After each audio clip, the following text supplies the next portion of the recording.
Oh, oh, oh, oh. Edges laid, hoop swing, lip gloss and a laugh. I walking like Sunday, but I've been through some wrath. They see soft, see sweet, figure I'm easy to bend. They don't see me in the mirror trying to hold my own head. Don't let my smile fool you. I've been breaking in the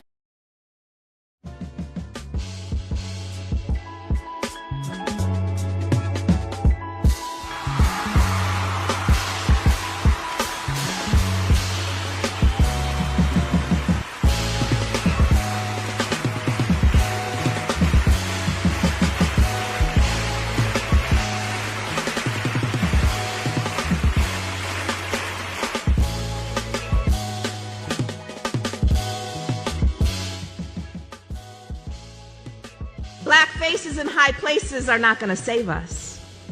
Just look at the black proponents of Cop City in Atlanta's leadership class. Black faces in high places are not going to save us. Just look at the black woman's hand, ambassador at the UN, voting against a ceasefire in Gaza.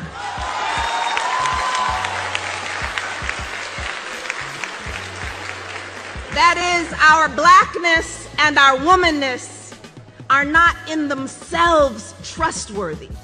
If we allow ourselves to be conscripted into positions of power that maintain the oppressive status quo, our blackness and womanness are not themselves trustworthy if we support the occupation of black neighborhoods with so-called better trained police, or remain silent about the genocide of oppressed peoples around the world funded by our tax dollars.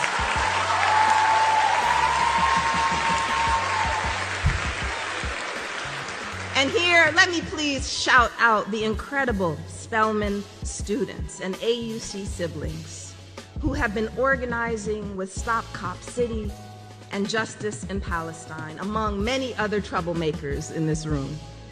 You all remind us that college is not a waiting room to enter the real world, but that you can start transforming that world right here, right now. It goes without saying, but let me just say it anyway. For student activists speaking out courageously for Palestine and Congo and Haiti and to stop Cop City, they should not be threatened with expulsion, loss of scholarships, or have public safety called on them for protesting. Too often, our institutions celebrate student activists after they've graduated,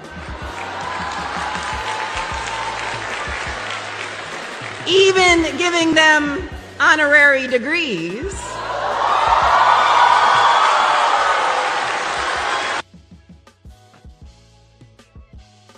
The ghetto is a jungle, always has been. Understand? You cannot cage people like animals and not expect them to fight back someday. It has always been an army occupation here, with police badges and uniforms. Huh? You and me, a cop and a social worker, we are keepers of this goddamn zoo. The streets have to be safe. Safe for who? You're here to protect property, not lives. Well, that's what it's all about, isn't it? You worked hard to get what you got, didn't you? And you want to keep it just like I do? Bullshit. Listen, you think because you got a badge and I got a couple of degrees, that makes a difference? Do you know what white folks call people like you and me in private? Niggers, dogs. Niggers.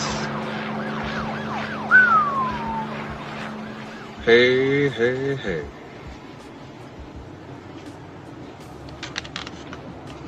Haven't heard you talk like that since we were in college. Just tell this committee, please, while under oath, Mr. Robeson, the communists who participated in the preparation of that statement. Oh, please. The reason I'm here today, from the mouth of the State Department itself, is I should not be allowed to travel because I have struggled for the independence of the colonial peoples of Africa. The other reason I'm here today, again, from the State Department, and from the record of the Court of Appeals is that when I am abroad, I speak out against injustices against the Negro people in this land. That is why I'm here. I'm not being tried for whether I'm a communist. I'm being tried for fighting for the rights of my people, who are still second-class citizens in this country, in this United States of America. My mother was born in your state, and my mother was a Quaker. My ancestors, in the time of Washington, baked bread for George Washington's troops when they crossed the Delaware. My father was a slave. I stand here struggling for the rights of my people to be full citizens in this country. And we are not. We are not in Mississippi. We are not in Montgomery, Alabama. Welcome to Montgomery, Alabama, birthplace of the Civil Rights Movement. Every summer, this city hosts something special. Ever since the original Montgomery Boat Brawl, they keep coming back. And today marks the 3rd annual Belt-to-Ass Invitation. Who trying to bet against the blacks? I'm taking all bets. You finna lose your money. Drown them, punch them, whatever it takes. We cannot lose 3 times in a row. We lose this one, they gonna be smashing our women. Ah! Herbert's wife came back to the hotel limping. Y'all know what that means. But, if we do lose, we just post the videos of us getting jumped and push that black fatigue propaganda hard. Genius! Y'all ever watch wrestling? Okay? Swing them chairs like that. I want all these folks leaving with CTE. Say less. Bet. I'm in. Break. All right, y'all ready? Let's squabble. Come here, boy!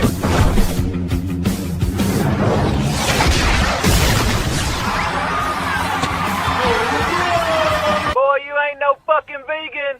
You might have ate one, but you ain't one. Cannonball!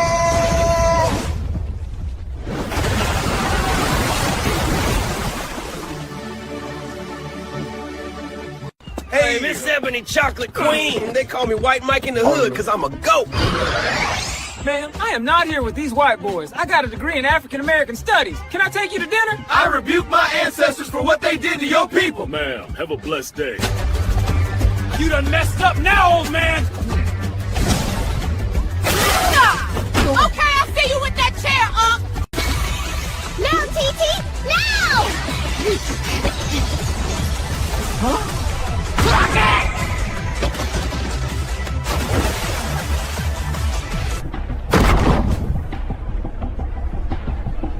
Y'all finished?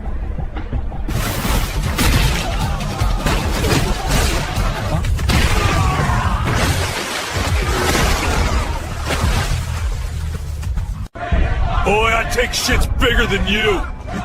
It's you that's getting flushed. Now shut up and fight me.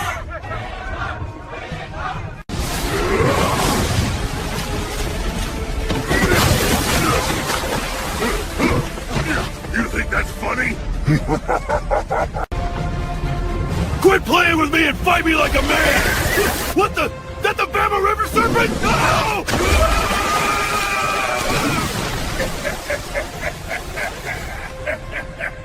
And your winner of the 3rd annual Belt-to-Ass Invitational, the Black People! Y'all keep talking! Scoreboard don't lie! Running back next year! That's 3 in a row, baby!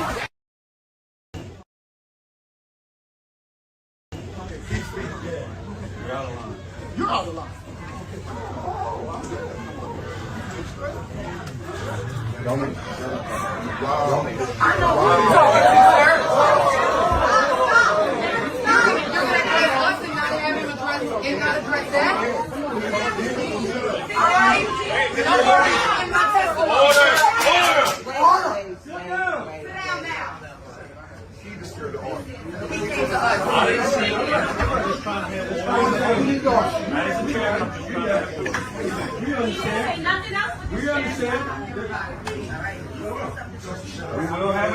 He told us to shut up, Chairman. Okay, we understand. We will have one.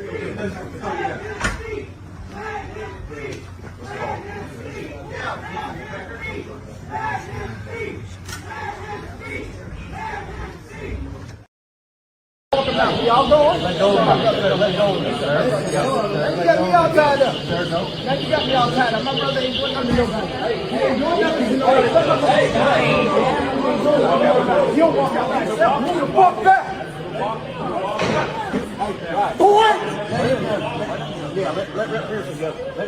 What is wrong with you? The fuck is wrong with you? You stupid motherfucker!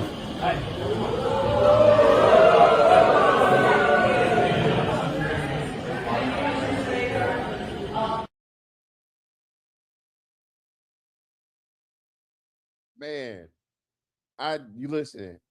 I miss those 15-minute intros. I do. I really do, because I can say so much without having to say anything at all. I miss them. I miss them. Welcome to, hold on. I got to move the thing out the way. And move. No? Okay. I thought it was on the timer. Oh, it was on the timer. Welcome to the show. I think you guys know why we're here.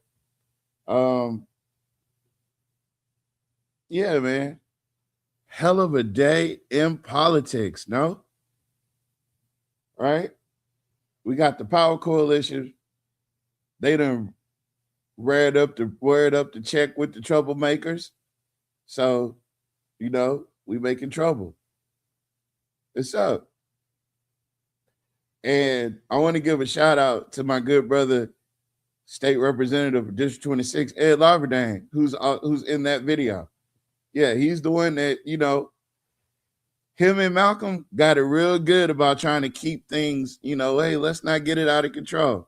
That's the one thing I do admire about those two gentlemen, is when things start getting all out of whack, when people start getting a little bit too aggressive, when Curtis wants to monologue up there doing Malcolm's committee meeting, there's a certain je ne sais quoi, there's a certain finesse you gotta, to get everything back under control and maintain order, right? At least to the degree that you can. So Brother is featured in that. Yes, that's Louisiana. They are cutting up in the South, these black folks. It ain't what you think it is. And I want to tell you, this is an energy. It's not just black people sporadically doing things. This is a energy that is being spread. And it's an energy that you cannot stop, because energy can neither be created nor can energy be destroyed. It can lay dormant. It could store up more energy and more power and more, momentum. It could do a lot of things, right? But energy will never die. So when I played this clip, because every clip has a meaning, right? I played this clip. Y'all going? Let go. Sir. You got me all tied up. Sir, no. Now you got me all tied up. My brother ain't doing nothing to nobody. He ain't doing nothing to nobody. You don't walk out like yourself. Move the fuck back. Boy! Yeah, let Pearson go. The fuck is wrong with you? The fuck is wrong with you? You stupid motherfucker!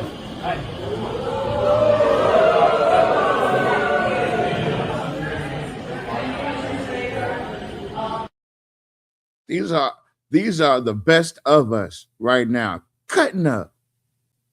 It's called righteous indignation. And I implore you, Jock, please don't just Google it. Look into it. And righteous indignation in and of itself is something that cannot be contained, nor can it be controlled. It comes in many forms. It comes in the forms of 4-hour podcasts 3 times a week, where you speak truth to power. No matter where you're at, no matter where you're from, the truth will always be the truth. And it's not going to be your truth or my truth or subjective truth or none of that shit. It's the truth. You're either doing that, you're engaging in the substance, you're not pivoting from the point. You know, you're not making straw man arguments. You're faced and forced to engage with raw facts. And we go through a lot to bring this to you. I don't ever want you to think that there's not a lot of moving pieces that go into making this content. There's a ton of moving pieces. There's so many moving pieces you wouldn't even, if we told you, you wouldn't believe us. But that's what you get over the years when you're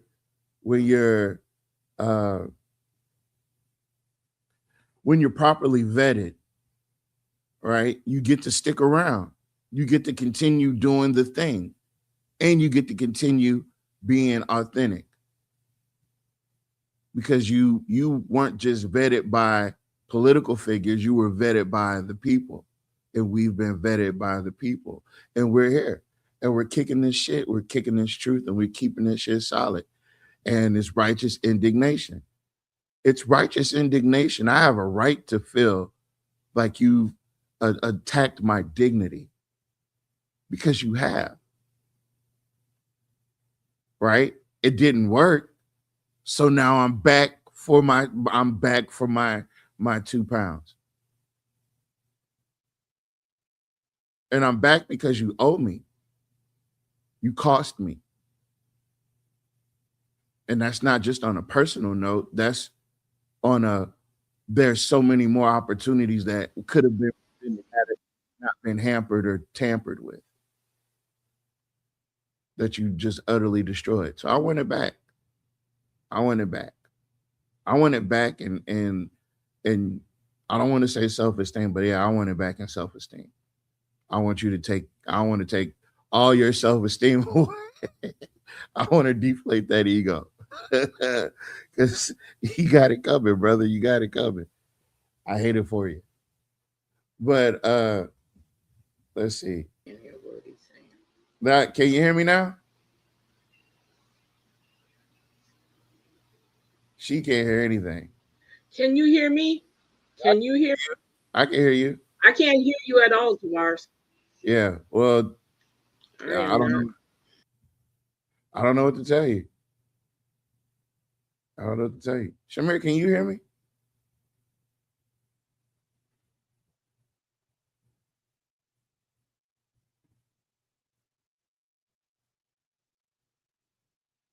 Miss YSKT? Can you hear me?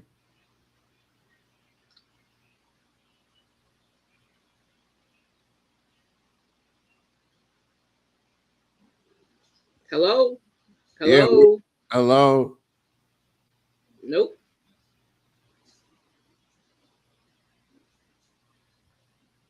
Miss Shamir, can you hear me, Shamir?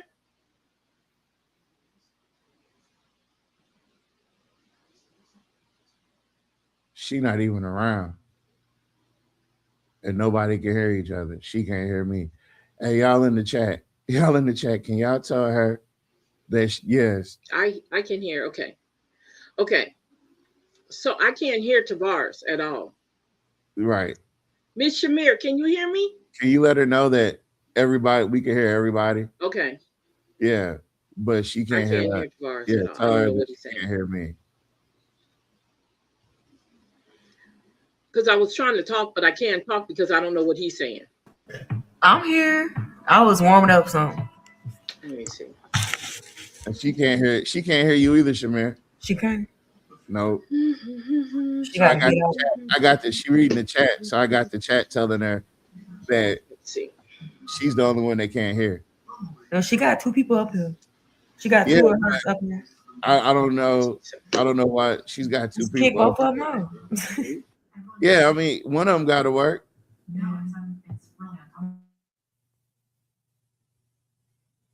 Miss Jeannie Moran, I just got to talking about some righteous indignation. That's all. We ain't even got into the meat and potatoes. But, you know, all that time that they was begging for them black folks to come out and play and be in the streets and protesting. Now they getting it, and now it ain't what they thought they was gonna get. They were sadly disappointed, and now they're even a little bit scared. So yeah, that's what we were just talking about. Hadn't gotten into the meat and potatoes just yet. Okay, can you hear us now? Yeah. Hello? Okay. Hello? She got 3 people up here. You might want to cut all 3 off. Well, I mean, well, no. She got all the controls. I don't know. There you go. Hey, you gotta chill out, Mr. Kevin. Don't Miss Salita. She do her thing. She have problems from time to time. But Tavares be messing up too. I tried to set it up for her, man. She every time I do it, she change it, she pull out a cord or change something. Right? She got all the admin privileges. Yeah, she got all the admin privileges. So whatever she's doing on her end is she's got full. I don't have to click nothing. So as long as y'all can hear me, it's Shamir, the second that you can't hear us no more, you know what to do. Yeah, I know what to do. Yeah, I was listening, Miss Jeannie Moran. You ain't missed nothing yet. I was playing video. See, that's why I like doing the 15-minute intros, right? You know what I'm saying? They give people a second to get their popcorn. You know what I mean? And it burns some time off the clock. Now we've been in 20 minutes, and look, people still engaged. That's beautiful. I love it for you. So, boom. I don't even know what all I want to talk about. Oh, yeah, I know what I want to talk about.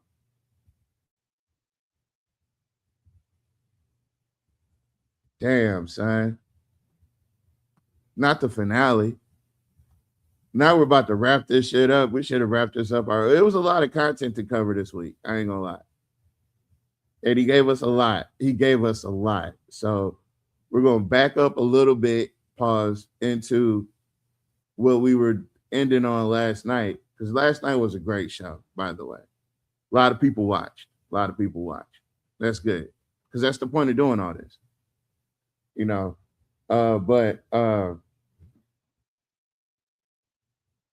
Shoot. We're going to go a little bit further. We're going to finish this whole thing off and pause and be done with it, because there's so much more to cover. Don't fault me. It's not my fault. Look, now she's going all together. Can't blame me for that.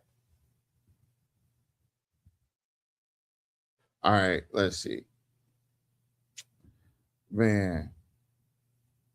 You know what it is, though? What incites me to no end is that his wanton disregard for just telling the truth.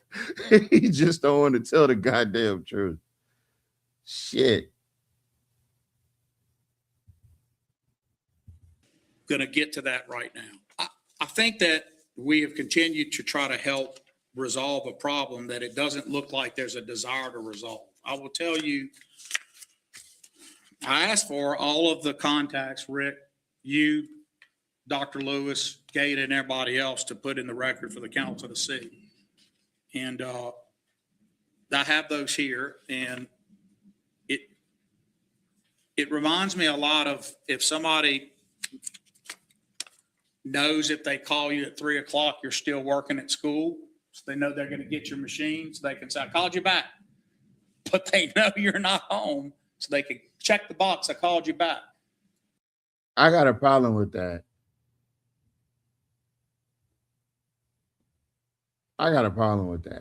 That logic is so. There was a show, Miss Jeannie Moran. Oh no, not last night. Wednesday night. I'm sorry, it wasn't a show last night. It was Wednesday night. My bad. Woo! Listen. This whole week done flew by. You gotta forgive me. Brother Greg, what's going on? So, Shamir, if you would, can you please tell me in what era are we living in where somebody that's doing business with somebody else or supposed to be doing business with somebody else calls their house phone and leaves a voicemail on their answering machine at their house, knowing good and damn well we all have cell phones. And if she left a voicemail on your cell phone and you didn't call her back, that's on you. But don't, I'm sorry, I didn't mean. Yeah, can you tell me if people still do that?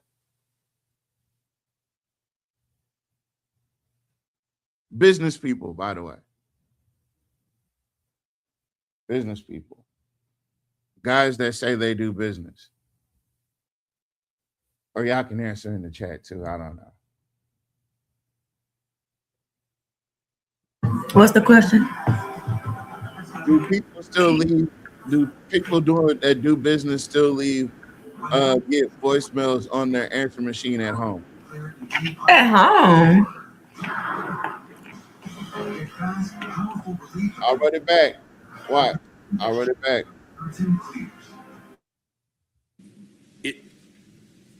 It reminds me a lot of if somebody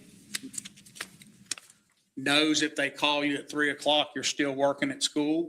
So they know they're going to get your machines. They can say, I called you back, but they know you're not home. So who's calling people's house? Yeah, I don't get that part either. Again, what he's framing is what Curtis went out here and said and called somebody a lie behind. That's what he's trying to support, what Curtis said online and in public about Miss Renardo, right? But it's all falling apart because y'all always called each other before. How come all of a sudden you missed that call? Because y'all served on the You ain't hear he said because he got off at 3 o'clock or 3:30. That's fine. That's what he said. So what, he didn't check his messages at all? You mean to tell me a guy that does JROTC, Air Force JROTC, and no offense to Air Force people, I got Air Force people in my family serving right now. I was supposed to go into the Air Force, but I picked the Navy. Only reason I picked the Air Force is because they had just signed a new recruit. I went down to the recruiting office, and they had just signed a new dude, and it was a white boy. And they took the white boy and his whole entire family, the whole entire office left and took him out to dinner. So I went right next door. The Navy dude stepped out. You know what I'm saying? Our outfits and our uniforms are so fucking, it's clean, boy. We clean when we just clean. You know what I'm saying? He came out, you know, sailors got a little player to them. Like, you can't just be no square sailor. Ain't no such thing as a square sailor, right? But anyway, he was like, yeah, man, come on in, man. What you want to do? You know what I'm saying? Come check us out. Come check. Hey, man, when I tell you, everybody says my recruiter lied to me, but my recruiter. Anyway, Air Force is lovingly and adoringly called the Chair Force amongst other veterans and other service members. It's the Chair Force because they literally don't do shit. And if you're not doing shit on a base, right? Active duty, right? You're, no offense to part-timers, you're a part-timer. And you're literally not like, dude, you literally don't do shit.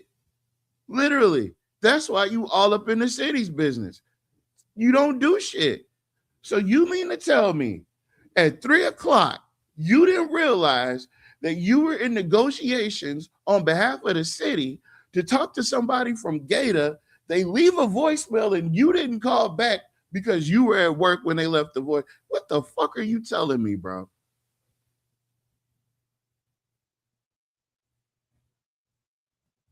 You got to make it make sense. You got to make it make sense. You got to make it make sense. And this shit don't make damn bit of sense. And bit of sense. And we're supposed to just accept that because Jock Roy shuffled some papers and set it into a microphone. You got to peep out what they're saying. You got to peep out what they're saying.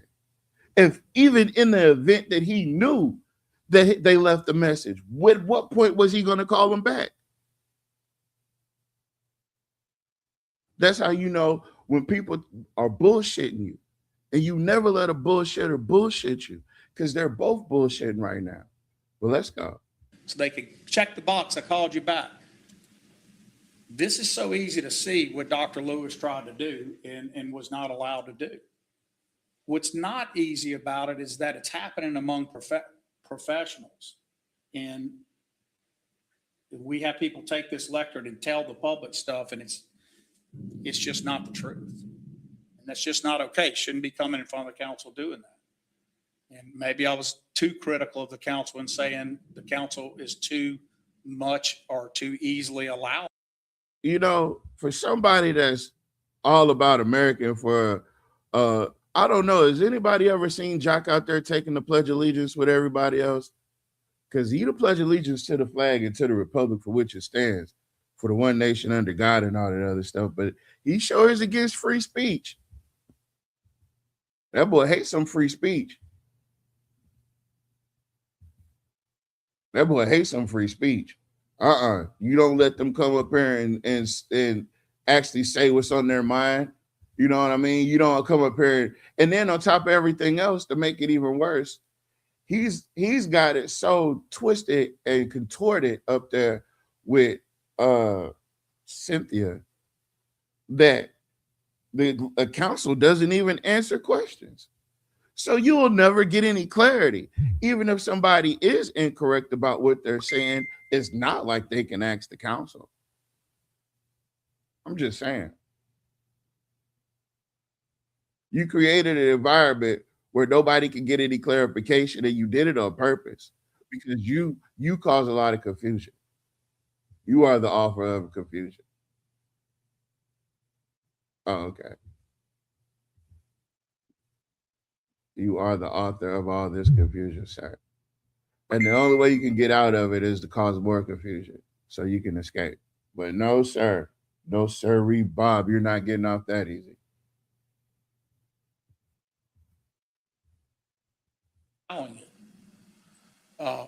So I want to say a statement, and then we can pick up some of these at another time. But I think it's important to say this. Serving as local elected officials is increasingly difficult. It's probably due to the loss of traditional media and the absence of sometimes authentic community engagement, real community engagement. Hecklers are loud, and hecklers' vetoes are more powerful than any veto I've ever had. And they can come as threats to you at home, and people at home don't see that some of you get threatened. There are some folks that are not in this room that sit on that dais who get threatened a lot. And what a leader faces, not in her community of supporters, but by those who organize against her for disruption's sake alone, is something that we're seeing more of here. People curse her, say vile things to her. People want to break some people's God-given and sanctified talent and spirit. And there are threats being made to your council members. I don't know if it's happened to all of you in the room, but I've seen it happen to more than one of you in the room. So again, as a lawyer, you witnessed the crime take place and didn't contact the police, even though you are in control of the police, whatever. I don't, man, it's the lies. You know what I mean? It's the lies. What y'all got over here in the comment section?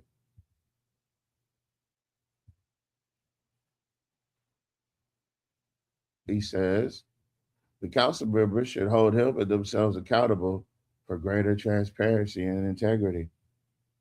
They should. It wouldn't hurt.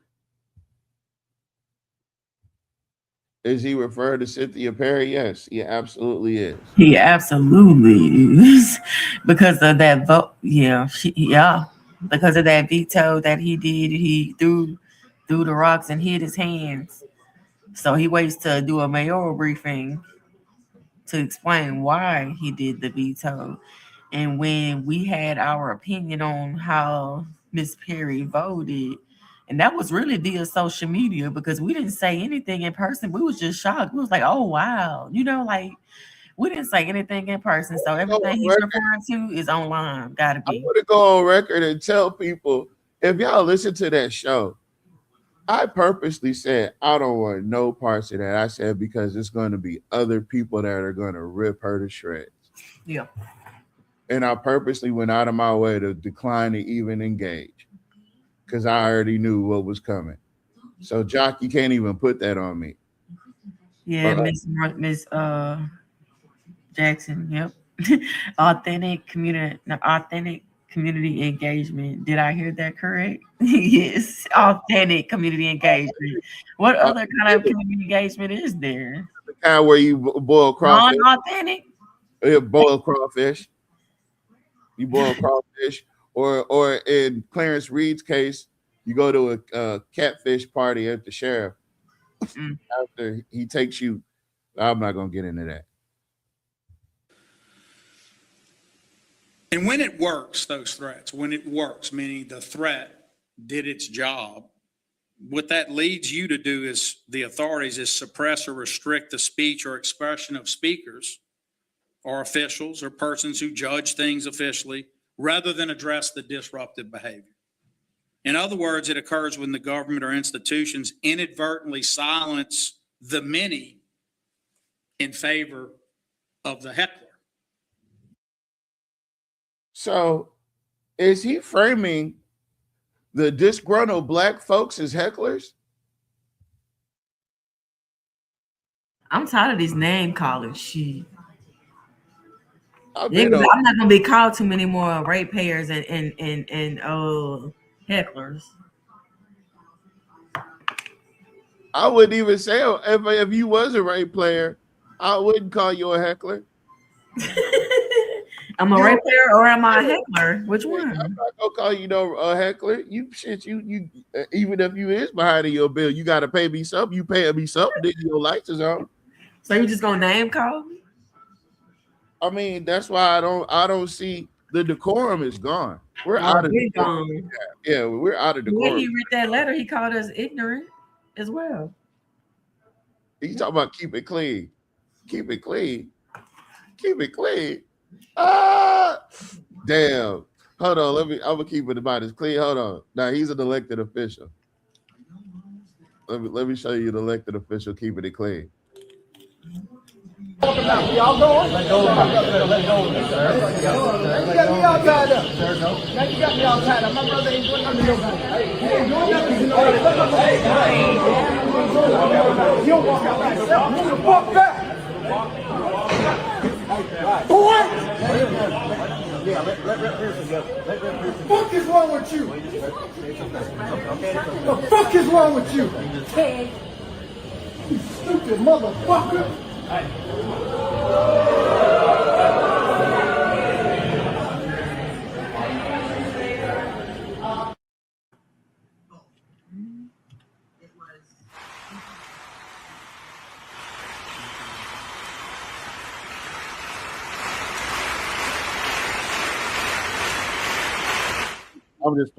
I'm just playing. Righteous indignation is the word. Righteous indignation. I'm gonna put them on the screen. But then it came down to that realization that we're staring at a cross. Righteous indignation. You're gonna reduce people that are trying to get an understanding to you're gonna reduce them to calling them hecklers. Get out of here. Yeah, get out of here. I'm sorry. It's my dog. Let me see. Here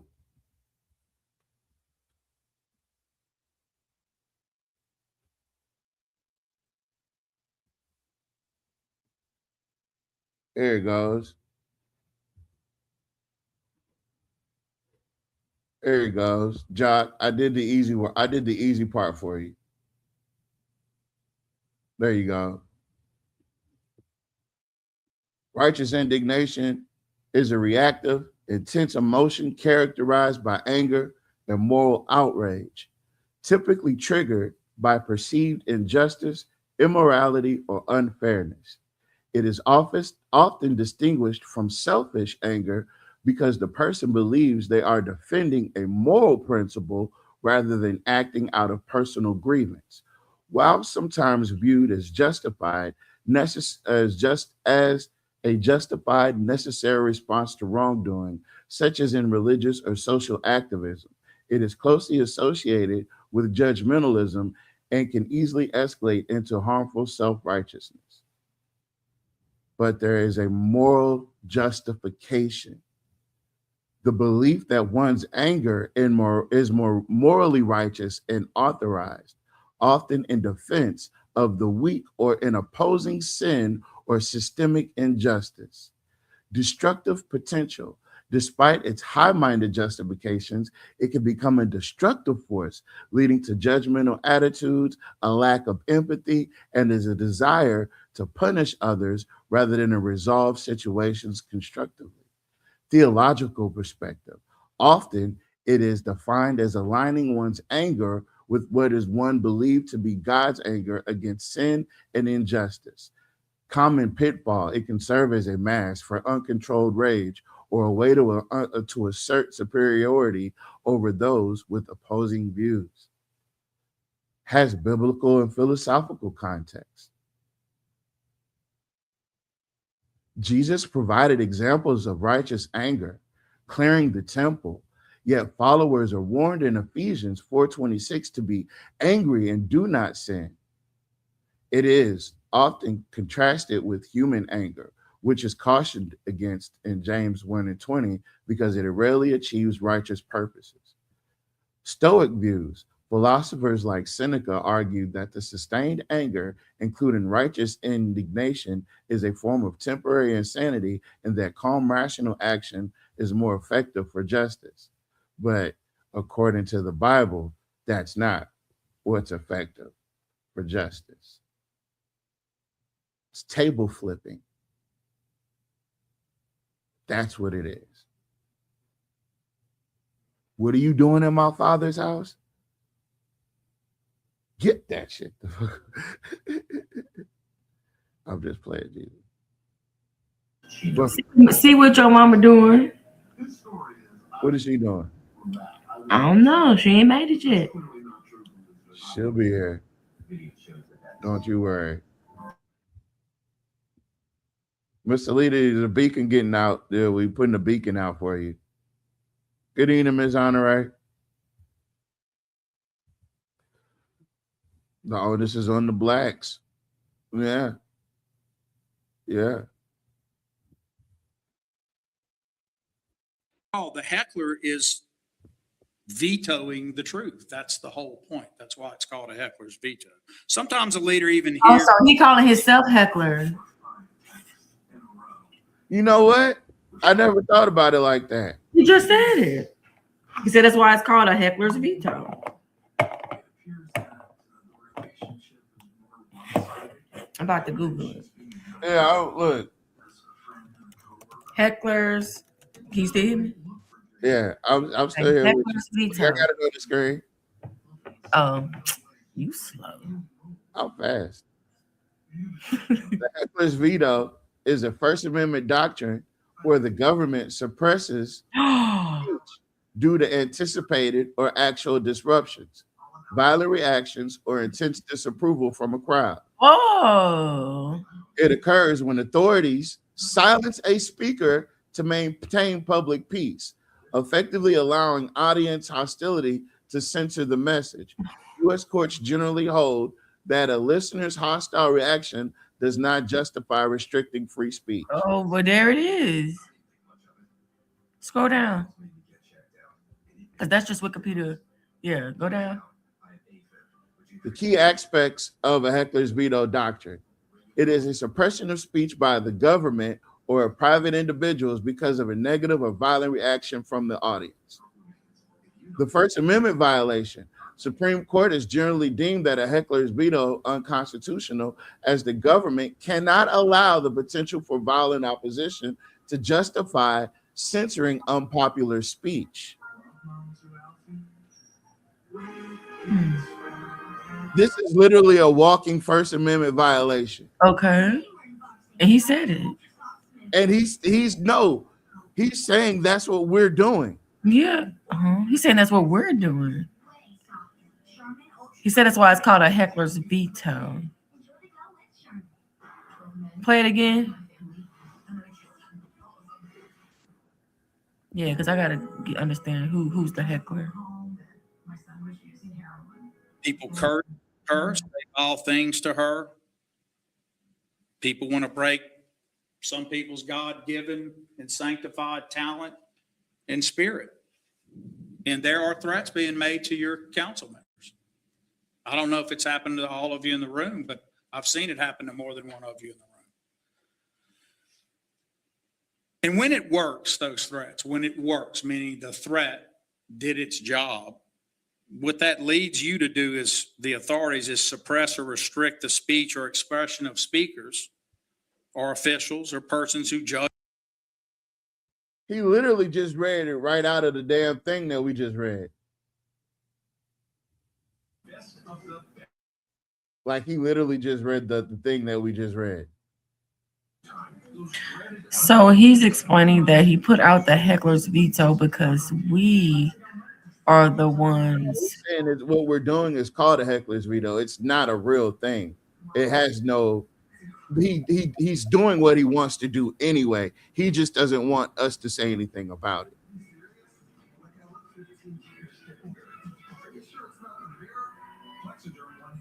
But as far as the definition, though, he's saying that the hecklers are us, but the irony is it's the same thing that he does.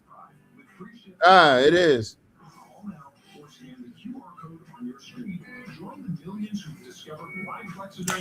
in the legal sense, a heckler's veto occurs when the speaker's right, so he's the speaker, right, is curtailed or restricted by the government in order to prevent a reacting party's behavior?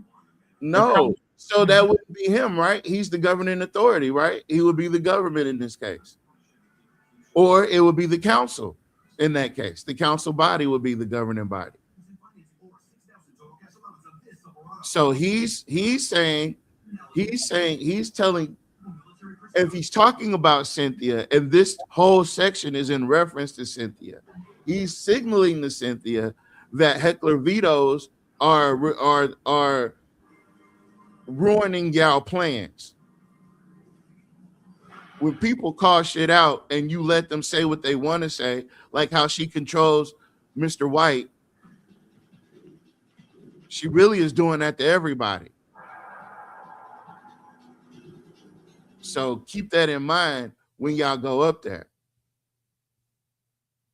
So again, at the beginning of the meeting, when they ask about the accepting the minutes from the previous meeting, and then she wants you to get the specifics of what item you're talking about, you tell them item, what is it? Item G? About the veto itself, right? And then you tell them that you think that it's in violation of the city charter. And then you tell them on December 10th, when that veto took place, Trey Gist interjects and tells this and notifies the city council that it's the time to hold a vote if they wanted to. But this time you tell the people that there is no discussion. You just forced it all the way through, which is incorrect. That is not per the city charter. So there needs to be a resolution on this matter. And you can say it any kind of way you want to, but it needs to be said out loud. It needs to be said out loud because I don't want anybody to miss that part. They're trying to talk about the veto itself. We don't care about the veto anymore. We care about the fact that you trampled on the goddamn charter and you did it in our faces. That's why he wasn't there, because he knew that that's what they were going to do. And he didn't want to be there to get blamed for it.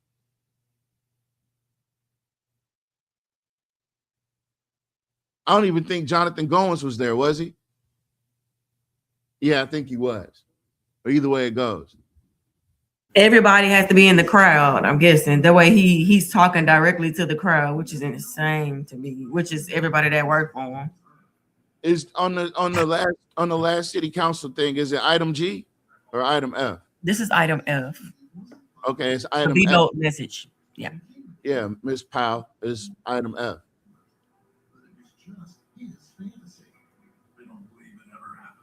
They violated the charter because on December 10th, Trey Gist literally, after she read the veto. Oh yeah. After she read the veto, she said, "I'm now going to turn it over to Trey Gist, and he's going to tell you the proper procedure and protocol." Yeah. That's what she said. And he went on this diatribe about how now is the time to raise the concern. If you want to try to override a veto, now is the time to do the motion and get the second. Right? But they didn't do that this time. They turned it into adding a whole nother item to the agenda that didn't even need to be added. That's what they tried to say that they held the vote on, which is what they held the vote on, but that's only because they were misinstructed, and they were purposely misinstructed. Because the person that gave the instructions last time was sitting there.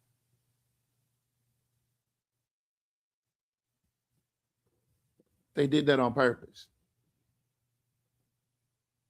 Is it a number for the? Yes. Section 2-15C. You have to watch last night's show to see how to get to it. I might go to it tonight. But it's real tricky to get to, and we'll have to show you how to get to it. Yeah. Judge things officially rather than address the disruptive behavior. In other words, it occurs when the government or institutions inadvertently silence the many in favor of the heckler. And after all, the heckler is vetoing the truth. That's the whole point. That's why it's called a heckler's veto. Sometimes a leader even hears from well-meaning persons that are fooled by it. Like, why did y'all do this? And you explain, oh, I didn't. That's not what I heard, right? Or that's not what was presented. So when there are fewer reliable news sources to cover local issues, officials struggle to communicate actions and policies. And that's what I see happening. The way you do that in public is by doing it. You shouldn't have to, it shouldn't take any news sources for you to do your job. You shouldn't have to worry if the news is reporting it correctly if you're doing your job. The only reason you would have to worry if the news is covering it correctly is if there's a chance that they might slip up and find something out.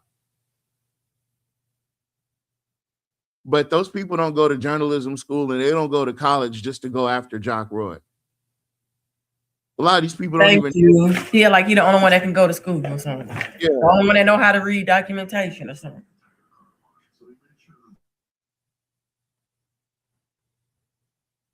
Yes, exactly. But with all the vetoes come the instructions that Trey Gist gave December 10th that he did not give May 5th. Every veto does. It's called proper protocol and procedure. He said it himself. And they did not follow proper protocol and procedure. They did not follow it.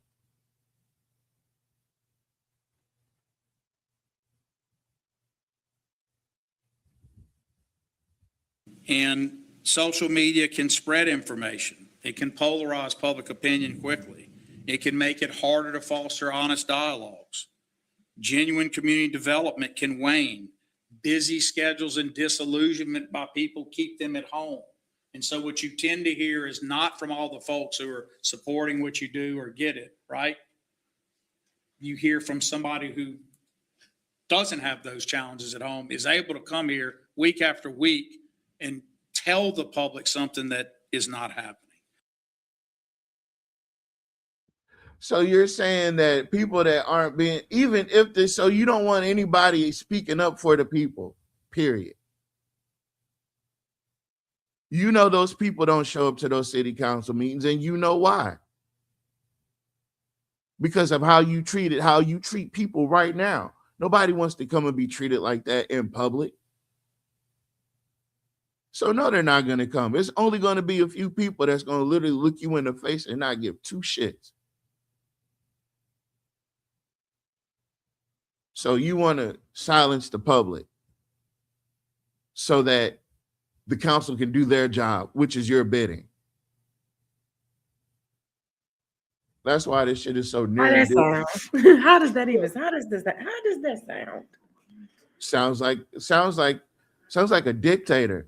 And it sounds like he was talking about a few of us who have been coming to meetings now. Yes. Like it's not our right to do so. Yes. Well, you can't say nothing. But for these guys and gals up here, they're here. Boom, boom, boom. And I don't know at home if people can sense it, but sometimes what's happening and the stares that people get, and it's not caught on cameras, but it's very real. And I think some people find it very threatening because they share it with me outside. Stare? Did he say stare as in STARE, stare? Yes. Like to look at you? Yes, the looks. Man, come on, man.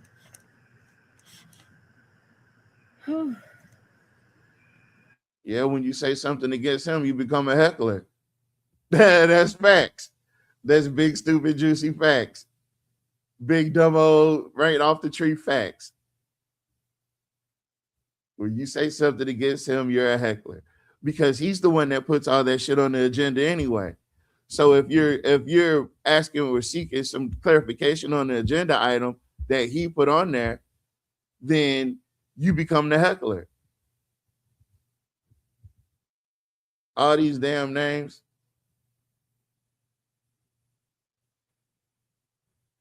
Oh, this ain't no troll account. It's the real me.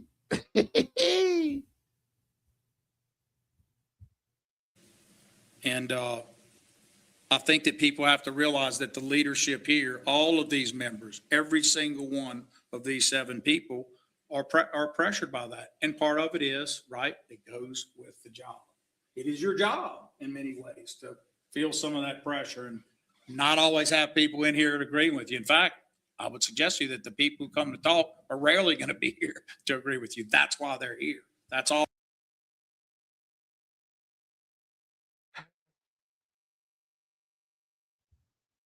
Yeah, November can't come fast enough. Matter of fact, July can't come fast enough. Hey, he gotta go, bro. He gotta go. It's like,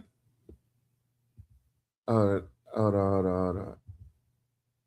Not this dude in the comments. Don't stop the presentation though. Just finally drop down. Oh, okay. Listen, I put the comments on the screen. They be on the screen, baby. I can't help it. All normal. But there are, despite these obstacles, leaders who choose to act with integrity, even when faced with criticism. And I think true leadership does not mean engaging in a conflict purely for the sake of fighting. I think if a council member sets up a battle for all of you purely to throw you out on Front Street with that battle, when they have no interest in the outcome being one way or another, it's only to do that. Well, I think that's a vain and useless act. And what I mean by that is that it's vain because it doesn't come from a good place, and that it's useless because it doesn't lead to a place. So he's saying it's not coming from a good place. Who is he again? Is he like the judge, the jury, and the executioner? Is he just the executioner and the judge? Is he the jury and the judge? Or is he just the jury, the judge, and the judge? He took his mayor role seriously, but this is not what the mayor's supposed to do, though. Like, I'm not saying mayor's veto, but you're not supposed to control the city council meetings, right? He does everybody's job, literally, but his own. Oh, he's a philosopher. Oh, that's what he is. He's a goddamn philosopher. What do you know? Ain't that some shit? Doesn't lead to an accomplishment. So it can be trifling or trite or not. It's not a real thing. And I think that a leader can know that. And a leader may want to make a vote that they agree with doing something. They may not agree with me or you or the rest of the council on something, but a leader can vote a certain way to end a vain and useless act.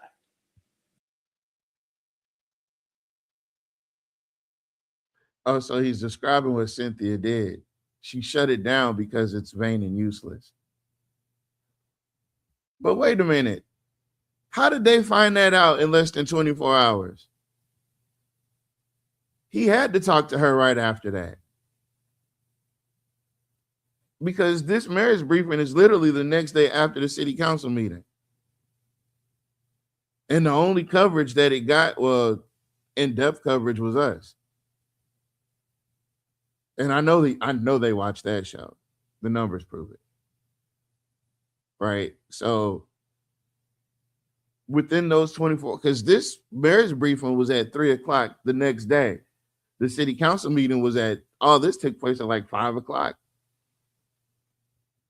So in less than 24 hours, he has a speech prepared thanking Cynthia Perry for standing in the gap for a vain and useless what he deems. Remind you, vanity is in the eye of the beholder. I think the reignite thing is vain and useless. I really do. I really do. Just like they think upgrading the water system is vain and useless. Obviously they do. It hasn't been done yet. Just like they feel like, telling you the truth about your utilities is vain and useless. It's like you can't be the judge of something being vain and useless and not expect people to look at some of the decisions you've made as vain and useless.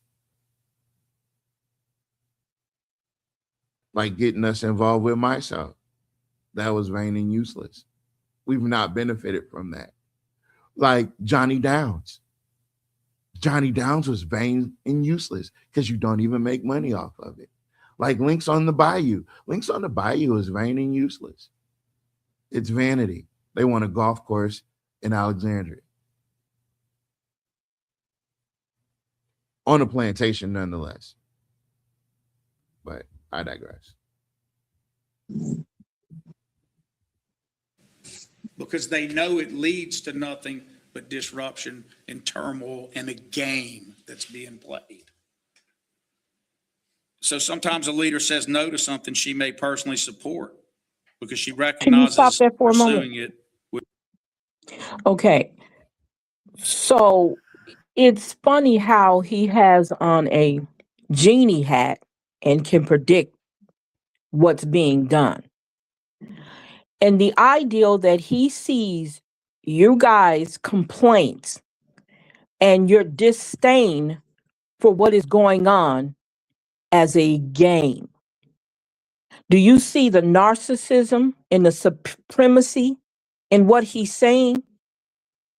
How are you detecting or making this comment that people's aggravation, their unhappiness, and they're coming in there asking the question, it's a game? Why would you even as the mayor and as an adult have that ideal that it's a game that we're complaining about how we're being treated in a city that's predominantly Black? What is wrong with this man?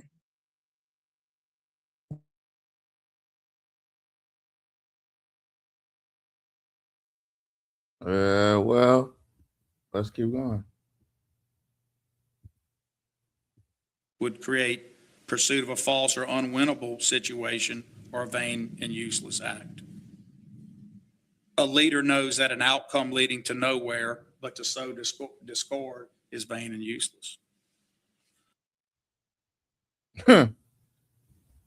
It's supposed to go smooth. All this shit on this agenda, y'all just supposed to vote on that shit and let it slide, man. All these people coming up here talking all that bullshit, we ain't trying to hear that, man. Go ahead and vote on this shit so we can give another contract to Pan Am. Yeah, yeah, we got Yankee Clippers on the line. They trying to get some bread too, nigga. Go ahead and vote on that. Yeah. The people ain't supposed to ask questions about that. Yeah, well, it ain't none of their business. I mean, it's kind of their business, but it ain't. You know what I'm saying? You elected, not them. You know what I mean? That's the shit that I think he's saying in his head. That's what I think he's saying in his head. Because ain't no way. You sitting up there you're giving her instructions on how to tell people to not say certain things. That's what you're doing. And you think we don't notice that. But that heckler's veto comment, that's exactly what he's doing. Yeah. See, also, he has this boldness to tell grown people how they need to react to the bull crap. That's another thing. That's a form of abuse. When you're trying to dictate and tell somebody how they need to react to the bull crap you're doing to them. That doesn't make any sense. That's an abuser. You're going to tell me you're going up on my utilities, you won't fix my streets, you don't make it safe in the neighborhoods that I live in, you deprive my kids of recreation by not fixing the parks, but how dare you? It's a game every time you come up here and complain about how I'm not doing my job as the mayor. I'm too busy behind the scenes being vindictive and trying to get back at people and trying to take money from Gator and lying and manipulating and moving pieces around on the chessboard and then hiding your hand and say you didn't have nothing to do with it. That's what we got time for. And you wonder why the people, it's like you do it on purpose, like you get off, excuse my language, that you get off on harassing and making the people feel small and insignificant. But you're sitting here trying to tell the president of the city council how she needs to react to you. This is how you need to double down on them. He did that when Ballard was in office. He in the presidency. He did that when Rubin was in the presidency. All of these people, he tell them what to do. When you need to be concentrating on being a mayor, and not only for certain people as the mayor, but for the whole city. That's what you got time to do. I don't understand that. I'm sorry.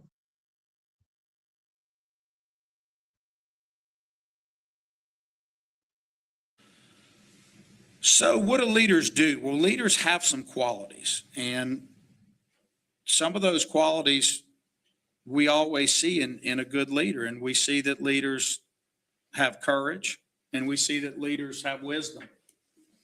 And courage is important. Maya Angelou said courage is the most important virtue because without it, you can't.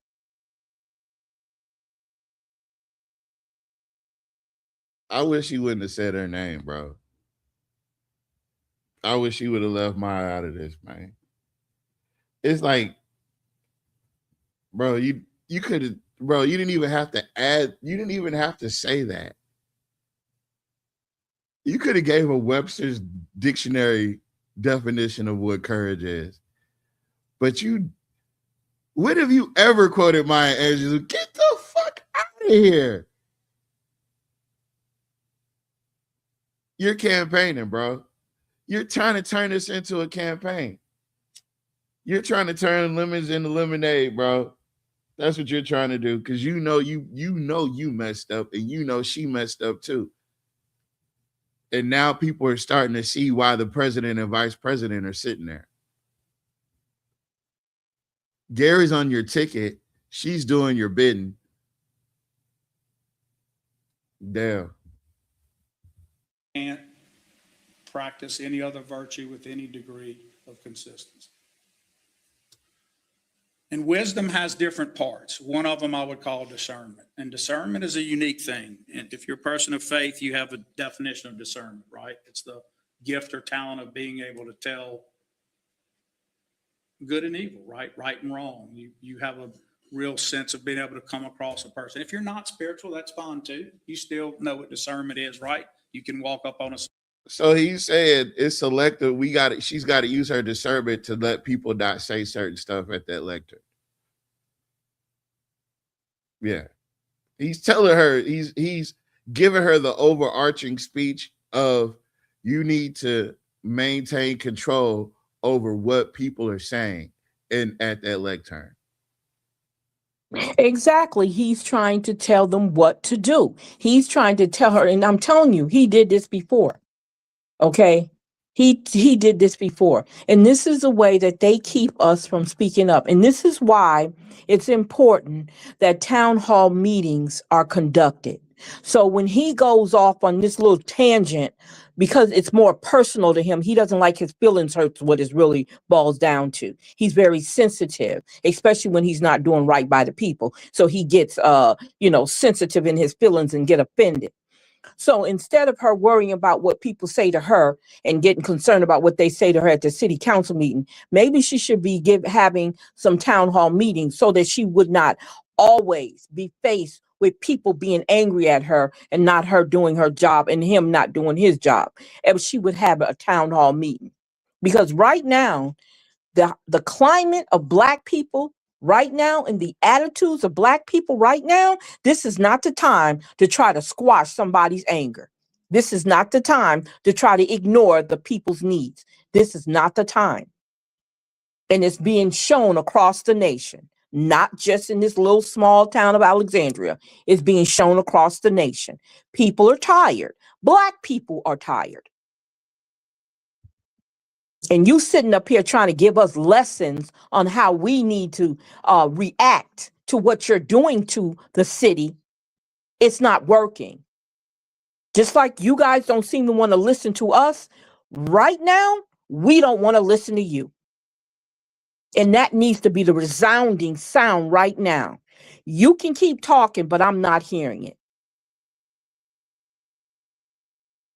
Because that's how they're treating us.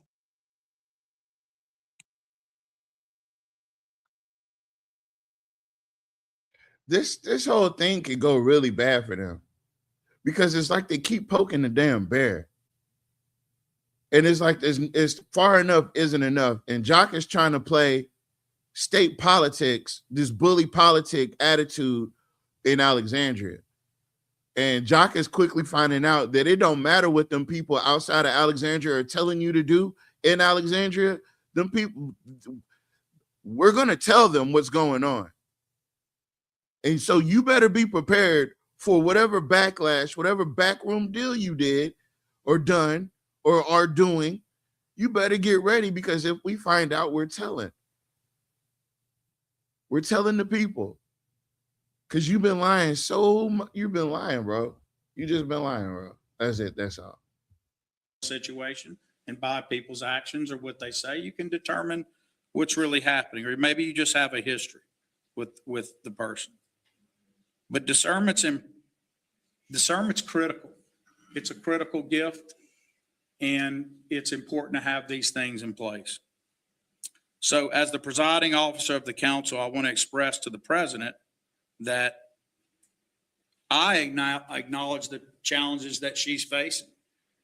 And I want to acknowledge that just like the vain and useless act of some of what happened yesterday, an ordinance presented to disregard a previous ordinance. I want everybody to understand what I vetoed. An ordinance was presented by a lawyer member of the council to disregard. By a lawyer member? What does that have to do with anything? Not a thing. It doesn't have anything to do with it. He just needed to say that because he likes to pinpoint and point out at people so that it can be, it turns that person into the villain. That's what he was just doing. And this, whatever that is, he keeps using as his useless. See, do you see how he's trying to downgrade someone's reaction to him? Useless. Do you hear that? Just think about the word, what word useless means. And it's almost like a sly disrespect to It the is very citizens disrespectful. who are definitely concerned about what is not happening in their city. So you guys, you can do this for another 4 years, because I'm gonna tell you right now, he's not changing, and he's probably going to get worse. He's not changing, and he proved that to you in this 4 years.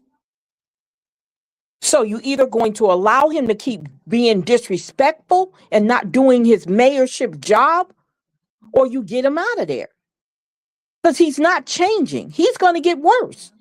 And this is not about trying, oh, she's trying to scare us. No, I'm telling you, just by what he has done in the last 16 years, it hasn't been any different. And we're in 2026. It's the same thing. So when are you going to see that he's not the better thing that can happen to Alexandria? He's about his cronies. He's about the people that has donated to his campaigns, the people who have voted for him. He is not for everybody. But the first thing a Black person do when they get in that position, well, I just want to let you know I'm for everybody. No, because he's never has been. He's never has been for everybody since he's been sitting in that seat. He's been for the ones who take care of him. Because that's what most white candidates do, or politicians do, when they get in office. They take care of the people who took care of them during their campaigns. But no, we want a photo op with the mayor. We want to laugh and shake his hands, because that's more comfortable and more easier to navigate than to hold his feet to the fire. And the ones who do hold his feet to the fire, what they usually do is they get called out and they get talked about and called names, because they're holding his feet to the fire.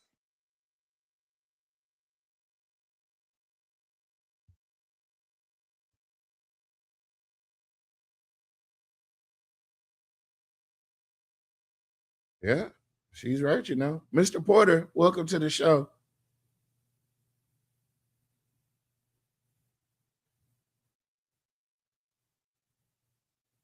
I'm away from him. Hey, sorry, I was on mute. I didn't know, but yeah, this is pathetic, and that's probably the least I could say. I could say so much more, but this is just overall. This is a pathetic display of egotism. You know, everything has to go his way. It's the world according to Jock Roy. And no one else's philosophy, beliefs, opinions matter. It is the world according to Jock Roy. And in that world, in his own little world, then there are some people and some neighborhoods and some groups who are abandoned, neglected, and totally forsaken. He does not care about those folks. And if you raise the issue, what about these people? What are we going to do to help them? Is there something we can do to help them? Then you draw the ire of his wrath, because that's not part of his world. That's not the world according to Jock Roy. We don't do anything for the Black neighborhoods. If we do anything for the Black neighborhoods, that money is going to come either from the state or from the federal government. We're not going to use our own money to do it. And if that money does come, we're going to siphon it off and whittle it down, so that when it does reach that community, it'll be pennies. It'll be crumbs. It won't be much. He cannot stand Gator, because the makeup of Gator, they will focus on economic development for the Black community, for the neighborhoods. They were shifting their focus. Jock Roy is not going to allow any money to flow into the Black neighborhoods. pure and simple. It's as straightforward as that. And that's why he's fighting this tooth and nail. I'm just so sorry that Cynthia Perry voted no on that. They violated the charter. There were 3 violations of the charter by not allowing the city council to vote on that veto.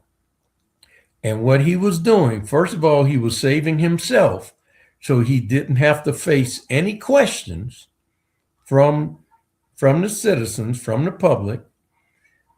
And even if they had allowed questions, he would not have been there, but the questions would have been a matter of record.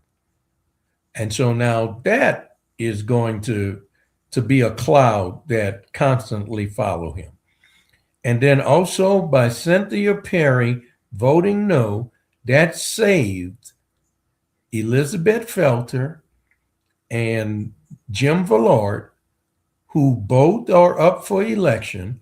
That saved them from having to vote on that issue. If they had voted no, that would have been a strike against them during the campaign.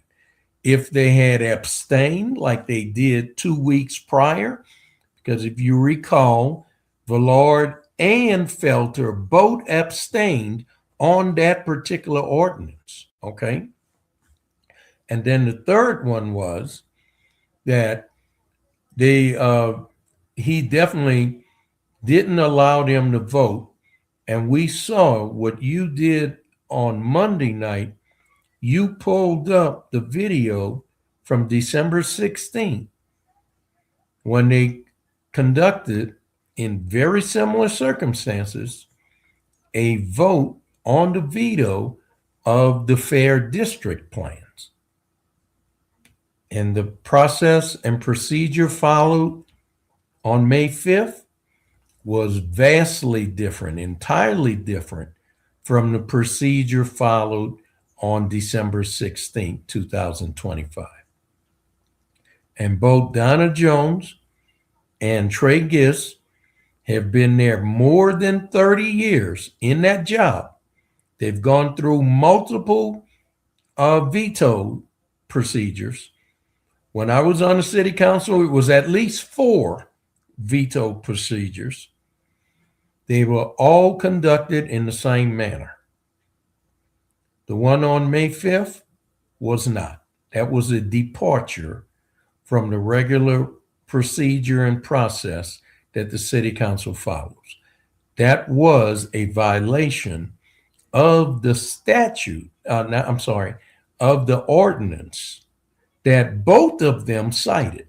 Donna Jones cited section 2-15C, and Trey Gist cited section 2-15C.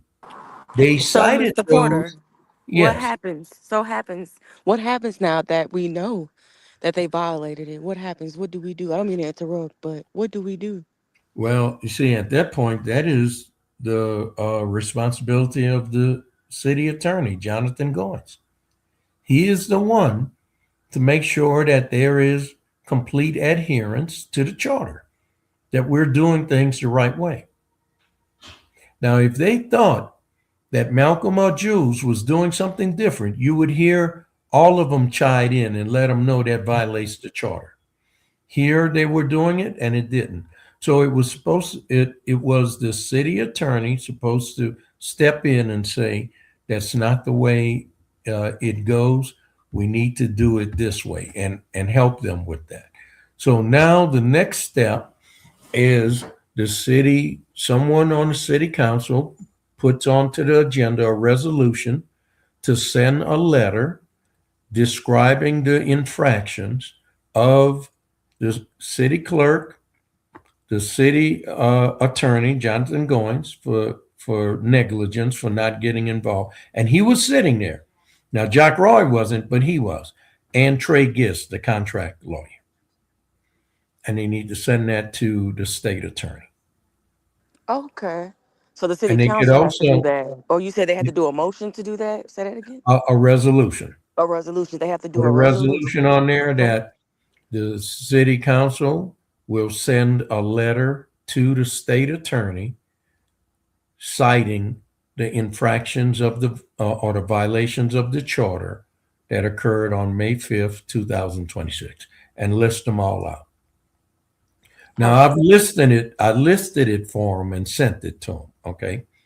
So if they want to take that in and use it, they can. And If that's they why you the best, want, Mr. Porter. You're not even in office and you always helping out. and Always. if they don't want, if they view what I'm doing as intervention or intervening, they can write their own and send it on. That's right.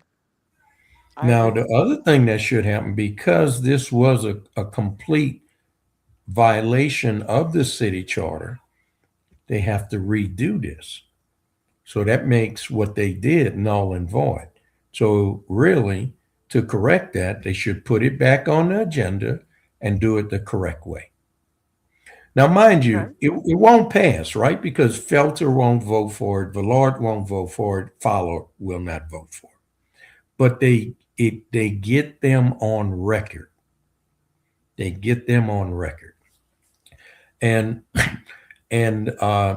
I don't know what condition, what influence Jack Roy was under when he wrote that veto message, but I think a lot of you saw that, boy, this was way out in left field, right? He definitely don't want that being read into the record, and he don't want people commenting or questioning or asking questions about the things he put in there in that veto Well, message. Mr. Porter, I'd be remiss in not adding this piece to the cake. You know that if they have to do it over again, now that opens the door back up to public comment. Oh, well, okay, so there's two things here, and they're really technicalities, okay? So follow with me. One is whether or not you can even discuss, have discussion, have comments, public comments about the mayor's veto. That's one issue, and that's a separate issue. And then the other one is, can you vote to override the mayor's veto? Section 2-15C allows the city council to vote to override the veto. So when Trey Gist and Donna Jones told Jules Green that they could not vote to override the veto, that was false. That was a complete, blatant, and intentional violation of the city charter. And everyone can read section 2-15C and see that in there it does make reference to a vote. If the council chooses to vote on this, they require 2/3 approval to overturn the veto. Otherwise, the ordinance stands. That's in there. So for Trey Gist and for Donna Jones, both of whom been in those jobs more than 30 years. You would think if you've been in a job for 30 years, you know that job very well. I was just about to say that. I was just about to say They, that. But if you You're think about it, Mr. definitely Porter, an expert. but if you think about it, Mr. Porter, if he been in office, what, 16? And she been in how long? yeah, So yeah, she was yeah, under him most of the time and under Mr. yes, Randolph, right? right. That's right. Okay. That's right. They were under both. They were under Randolph and Roy. That's right. So folks, there's 3 issues, 3 violations there. And here's something that my father and my uncle used to tell me all the time. And they would tell me and my brothers and my cousins, they would tell us this all the time. There are 3 reasons somebody doesn't do something that they are supposed to do. What are those? One is they don't know how to do it, which means they haven't been trained or they're not experienced enough. The other one is they don't know what to do. The communications is not clear. They don't really have direction to know what to do. And the third, they just don't want to do it. They don't have the motivation or inspiration or incentive to do it. So they either don't know what to do, they don't know how to do it, or they flat out don't want to do it. Now, if you've been in a job for 30 years, you would expect that you definitely know what to do and you definitely know how to do it. So that only leaves one thing. You just didn't want to do it. The motivation wasn't there, or the incentive to do something different was there. That's what we're dealing with. So they really should. So here's what can take place. And I'm sorry, Miss Finley, I went all around the barn to explain this. But first Oh of all, no, they I could got it correct all. they could correct their mistake and redo it, do a replay. Okay.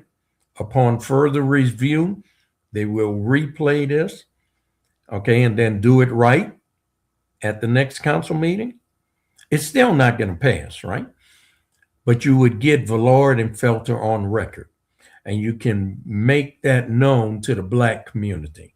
Because what Jack Roy is doing here in this video, he's pandering to the Black community. He knows he's going to need that same level of support from the Black community this year that he received 4 years ago. He needs that. The other thing that the city council can do is they can draft a resolution to send a letter to the state attorney and the ethics board. Now, the ethics board doesn't have any authority to do anything, okay? They really don't. But to the state attorney, listing the infractions that took place during the May 5th meeting. And then the state attorney can decide if they want to prosecute or not. And look, if once they see it's a black-white issue, that group that's in Yeah. control of the state right now, they're going to Right say, now, I was you just about to know say what? that. I was just about to say that, Mr. Porter. Yeah, they're going to say, you know what? You're doing everything that Trump and Landry is doing. You're right on board with us. We're just going to pass on this. We're not going to do anything on this. But it's really the city attorney's responsibility and role to do that. And he was missing in action. He was present at the meeting, but he was missing in action. Deep. Hold on. He was definitely present upstairs.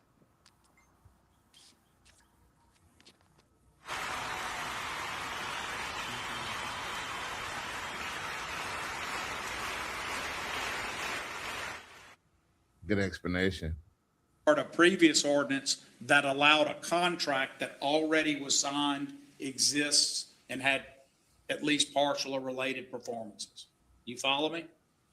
So an ordinance passed to undo that is a vain and useless ordinance because it can't accomplish undoing the written contract. And in the first meeting, I'm trying to be folksy, and I was trying not to let it get into a fight. I even suggested, Mr. Member of the Council, you would acknowledge you. You see, I don't like the fact that he doesn't respect Malcolm enough to say his damn name. He doesn't even want to say his name, and that's crazy to me. But either way it goes, if it was vain and useless and it meant nothing, why veto it?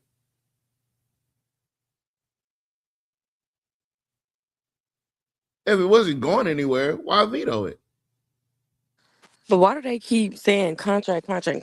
But as far as I know, any contract I've signed, it has stipulations to the contract. And even if you can't break a contract, there's And an the end date to a termination contract, clause. you know? Most So I'm contracts have confused on this contract here because it's a cooperative agreement, right? Is that No, yeah, somewhat. It's a cooperative endeavor agreement. endeavor? It's Yeah. an intergovernmental agreement also because Gator is a separate authority. Gator was commissioned by the state. Okay. So Gator is a state political subdivision. Now, some of the things, here we go with the sin of omission. I can tell you things, but I can leave things out. This is what he's leaving out. The contracts he's referring to, that was signed before the corporate endeavor agreement with Gator was even developed. So the contract he's referring to, the contracts were already in force and executed by him before they went to Gator to try and steal Gator's money. So all that's after the fact. And they were sending Gator invoices that were from before the contract with Gator was signed. So none of those invoices prior to should even be part of this. The other part is the city already paid those invoices. So they were coming to Gator for reimbursement. So it's not like the contractor is sitting there unpaid, waiting for this money from Gator to come so they could get paid. They've already been paid. The city paid them. Now Jock Roy is coming back to Gator to hold them up and hold them hostage and take their money from them. It's highway robbery is what it is. And the fact that you had an ordinance before, guess what? There's been so many times that ordinances have been rescinded. Let's just look at the previous veto he did. We had an ordinance establishing fair districts. Elizabeth Felter put forward an ordinance that rescinded our ordinance of fair districts. And now he's claiming this is an ordinance to rescind a previous ordinance. Well, you've already done that. And then when we tried to rescind an ordinance to return to the fair districts, he vetoed it. So this rings hollow. It is a false narrative. All we have to do is flip the coin, and the same thing is on the other side. It's just you deciding which side of the coin, and both sides are identical, which side you're going to honor at a particular time. Because the same justification you're using right now, you used against the fair district maps. You allowed an ordinance to rescind another ordinance, and then you vetoed an ordinance to do that. And here you're claiming you vetoed this one because it rescinded a previous one. You can't have it both ways. I got you. Mr. Porter, Brother Kevin had a question. Yeah, here it goes. He said, excuse his ignorance. Is there a reason why the state of Alexandria doesn't seem to ever mess with the Rapides Foundation's money and the projects they fund? Actually, yeah, because that's all part of the good old boy system. And the city of Alexandria gives a lot of money to Rapides Foundation, just like they give it to the museum and they give it to the LSUA. You know, so that's all part of the good old boy network. But yeah, Rapides Foundation money, the city contributes to them as well. So yeah, he's not interested in that. That's his friends, that's his buddies. That's part of his good old boy network. So he's not going to tamper with their money. But you see these group of 4 blacks over here at Gator? Oh, hell no. They're not going to spend that money in the black neighborhoods. We're going to take that money from them. Yeah, they don't need to do that. You can't undo an existing obligation. And the member leaned back and nodded yes. And the member even made comments. And yet it was pushed to do it anyway. That's what I think a leader, not me, another leader, saw as the vain and useless act of yesterday. So the veto was over a vain and useless act that led to another vain and useless act. So he's saying what you're saying, that the violations weren't violations, they were stopping a vain and useless act. Okay, but you still have to follow the charter. That does not give you license to violate the city home rule charter. You sure? Oh, I'm positive on that one.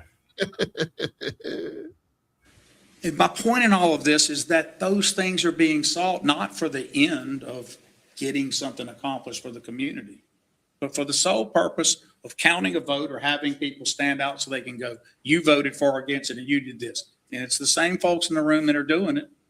And they're not doing it because it's about a community. Mr. Porter, that's exactly what you just said. Exactly. Man, am I a prophet? Am I a fortune teller? What am I?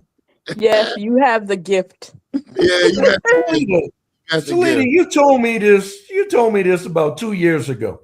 But what am I? Truly, am I a savant? What am I? How do I know these things? Oh boy. Because you're supposed to know them. Your discernment. You got to remember. They leave trails. Exactly. He does the same thing over and over. Humans are creatures of habit. He did it before. It's very likely he's going to do it again. So it's not mystical. It's not magical. Yeah, you've done this before. So guess what? It's pattern recognition. Yeah, you're gonna do it again. All I just have to do is wait and watch, observe, and be patient. You're going to do it again, and you did, and for the exact same reasons. Yep. And I mean, boy, it makes me, for the ones that don't know me and hadn't heard me speak a lot of times, they would say, "Wow, maybe he ought to pick the lottery numbers or something," but it's not like that. It's just that this man does this so many times over his 16 years, and it's obvious. So he recognized right away. He's trying to make sure that there was nothing that could be used against him in the upcoming election, against Felter, because look, he's going to fall on the sword for Felter or Vallard. Now, Vallard needs to go to the House, but Vallard's running again. So he's making sure that he didn't want the Black community to rise up against those three for voting down the ordinance for Gator that would free Gator up and allow Gator to invest money into their communities, into the Black neighborhoods. He wanted to make sure that they don't get hung or nailed to the cross during the election season for this particular vote.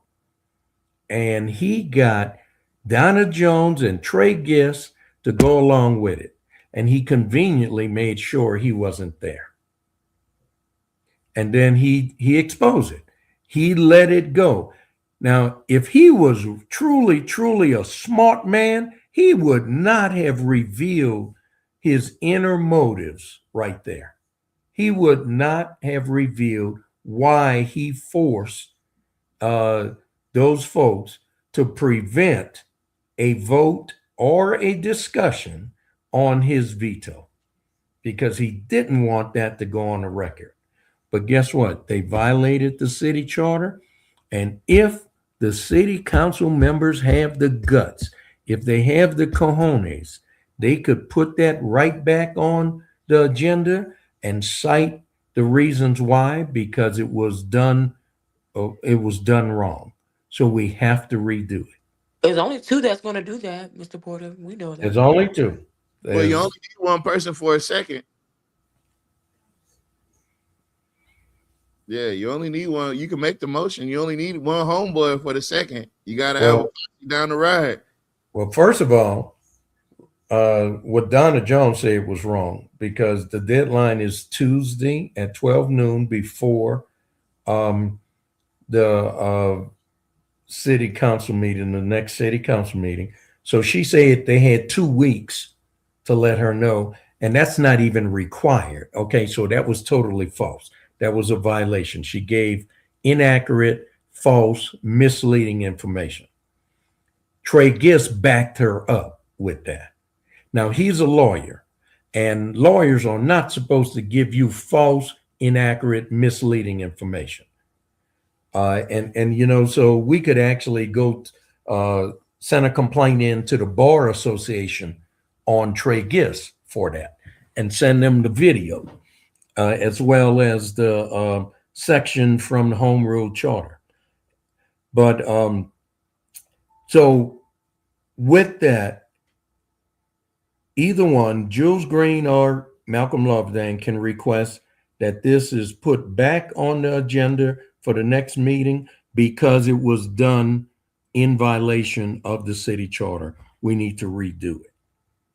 And if they say, no, we're not going to do that, then we need to draft a letter, draft a resolution, and pass it with 4 votes. Well, that's if Cynthia and Gary would vote for it. There's no guarantee that they will. There's no guarantee that they will. And then if it got 4 votes, a resolution cannot be vetoed. Then they draft a letter and send it to the state attorney. I would also carbon copy the United States attorney, and then also send one to the Board of Ethics. Now, the Board of Ethics have no teeth, no claws. They can fine you, but they cannot collect from you. Okay, you pay the fine willingly. That's all they can do. So they're kind of like a paper lion. The ethics board is. But anyway, that's the things that they can do. Mr. Gordon, could yeah. you do the same thing to Jonathan? Yes, but now here's the thing. Jonathan never commented during that segment. He never did comment. So what you could prove against, not prove, but what you could bring against Jonathan is just sheer negligence. Right. Negligence. Because it's his responsibility. If we can prove that it's nefarious, we could say it's malfeasant. Well, you see, the fact that he didn't say anything, and the fact that he has a contract lawyer, Trey Gist, to preside over or to be there for the meeting, he could easily throw Trey Gist under the bus. You think that happened? Yeah, but I would file that on him as well. Yes, I wouldn't leave him out. I wouldn't give him a pass. Right. No pass. A development idea, a future project. And so when we stop all that commotion and not say, let's stop, take a break. Your ordinance can't do what you're seeking to do anyway, but I don't want to fight or have to veto or do anything. Let's just all take a break and go home and figure something out. We go spend the time to do this. And the third vain and useless act occurs. The creation of a document in good faith that was met with utter and fulsome bad faith. No real intent to try to resolve it. No real intent to meet, but a series of games. We had this time, you didn't show, Dr. Lewis. Well, he's given me everything that happened. I wouldn't say that's the case. So back to my point with the media. You're not going to see that in the media, guys. You're not going to see anyone uncouple what happened because it will create what people hate the most, an inconvenient truth. I thank you for being willing to do it. The limited time that we spend on things that I'm sure you will take hits for, and that it's all contrived on your end. Same with the council president, which there was no coordination of whatsoever. I can say it won't be believed, but why do you have to point out that there was no coordination? There was coordination, wasn't there? Tells on himself every time he mentions something that happened. Every single time.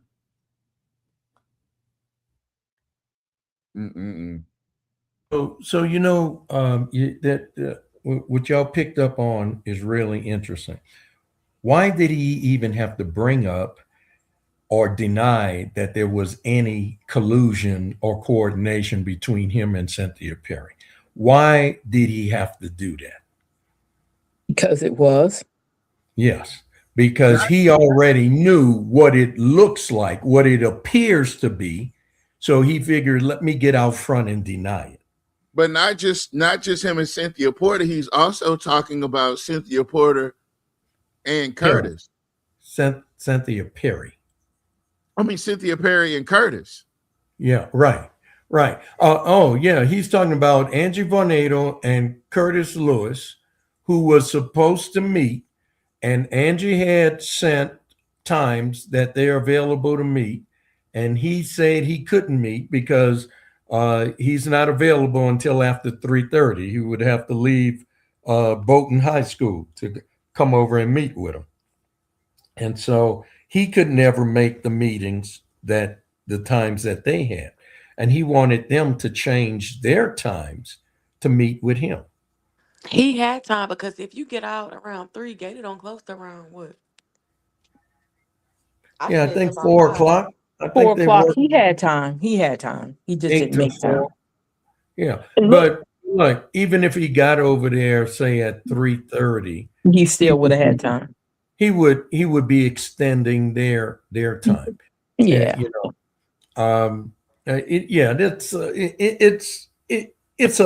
It's a very veiled excuse. It really is. You can see right through it, It's a veil that comes over your eyes, but it doesn't block your vision. You can still see through it. Yeah. Hey, Tavares, don't make that mistake again. Do you understand what I said? Don't make that mistake again. You heard me? What I call her? What mistake?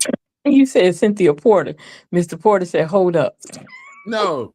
Oh, because he caught it too. I didn't even realize, like, I'm talking to Mr. Porter about Cynthia, and I'm trying to add in the fact that Jock is not just talking about the collusion between him and Cynthia. He's talking about the collusion between all three of them. Yeah, I got it. I got what you said, but Mr. Porter wanted to clarify that. That's how you look. That's how you get messy. My bad. Yeah, don't make that mistake again. My bad. You could know it because you know the truth. And I think the president of your council should know that I don't know her full motivation of her vote yesterday. I just know that, to me, it showed a leader who sees a vain and useless act and is tired of seeing her council divided. I have not spoken to Cynthia since, and I didn't speak to her before. Wow. Then why are you speaking for her now? Wow. Yeah. Wait, you got a lot to say for somebody and have no conversation with her. She called him right after the city council meeting. No, he was sitting up there watching her. Yeah, he was. He spent a lot of time. Look, he's still denying that there were any collusion, right? Yeah. Now, did anybody bring up the fact of collusion? No. Or that nobody said anything. Planned this or you coordinated this? No. You know what? So why does he feel he has to defend that so vigorously, like he's doing? I got a question for you. Who put Curtis Lewis on the Gator board? That was Cynthia Perry. There's no collusion now. Well, then too, he he got off without. Well, the way he got off was really suspect. He sent resignation letters to a lot of people except the ones that was actually involved with Gator. He let other people know he was resigning and the effective date, but Gator wasn't part of that communication. So I don't know if there was any coordination there between Cynthia Perry and Lewis, for that. But there was coordination between Lewis and Jock Roy and the other folks. So they all knew that was happening and where he was heading before the Gator folks knew. See. Well, I didn't speak to her since. You see, he says I didn't speak to Cynthia since she voted no, which means, and then he said I didn't speak to her before. So you saying that you haven't spoken to Cynthia at all? Right. Okay. All right. And Ms. Goolsby just put in the comments he resigned over social media. That's Oh, wow. That's how professional. That's how professional he was. Do what? See, they're the type of people you put on the non-hard list. Well, he's a boss, right? Remember, he says he owns businesses and stuff, so you don't have to worry about hiring him. No, he said he's a businessman. Oh, he's a businessman. Okay. But yet the Reignite program that he's over has yet to produce a cost benefit analysis for the 80 to 100 million that they intend to spend. And the primary goal of the Reignite project. Now, by the way, Reignite is a hodgepodge, it's a grab bag of different projects. They took a bunch of different projects, throw it in one big bag, and they call that, and they wrote on the outside of the bag, Reignite. And that's going to be 80 to 100 million. And there is no cohesive, collective connection between those random projects. They just threw them all in a bag, and that's your Reignite project, 80 to 100 million dollars. No cost benefit analysis. What are we going to get for this 80 or 100 million dollars? That has not been identified. And the entire premise for this particular Reignite program is to generate revenue, to grow revenue. They didn't even tell you how much revenue is going to grow. But yet, and no cost benefit analysis, no revenue projections, yet they're spending money like drunken sailors on leave. And I'm sorry, Tavares, no. No, I gave it. I put it up earlier. But the thing is, there has not, if you're a business person, you always have a cost benefit analysis.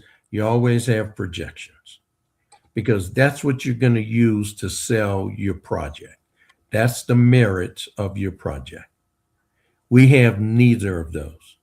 As a matter of fact, there's one Mr. meeting. Porter, I'm sorry, and then Mr. Porter, he's posting on his page about the Reignite project, C. Ray Lewis, but he's tagging all the business people to it. Yeah. And telling them to come, make sure they come by the mall and visit. Well, this is another scam. This is an absolute scam. So they're not going to make any money off the $1 million pickleball court. Now, look, up here in Colorado Springs, there are so many pickleball courts and pickleball leagues and pickleball tournaments. And guess what? Every one of those leagues, you have to pay money to be part of the league, and that league have to pay money to play on those pickleball courts. Colorado Springs make a lot of money from that.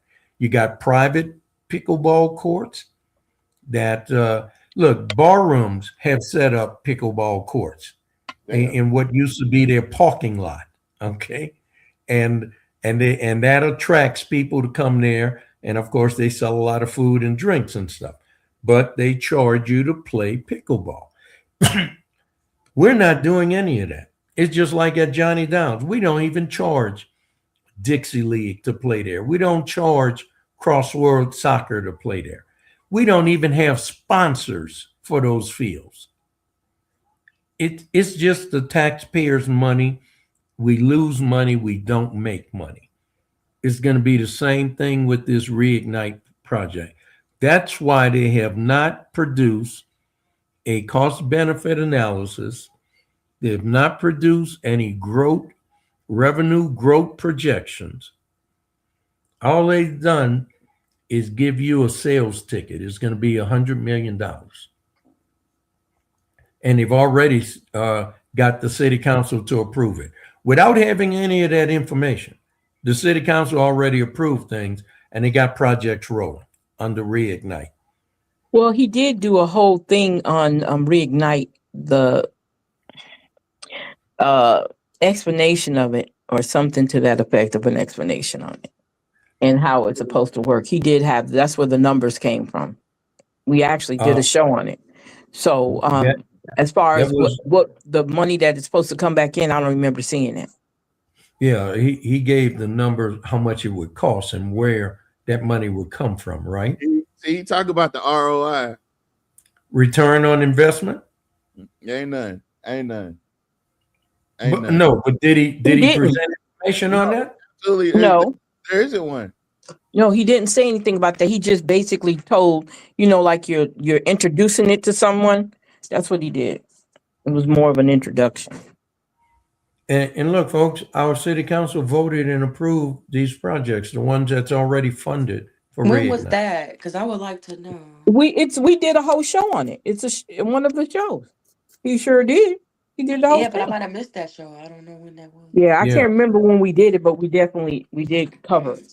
Okay. Because I missed that show also, but I did see some of the stuff that they had put online about I think it's on YouTube. I think you can pull it up on YouTube.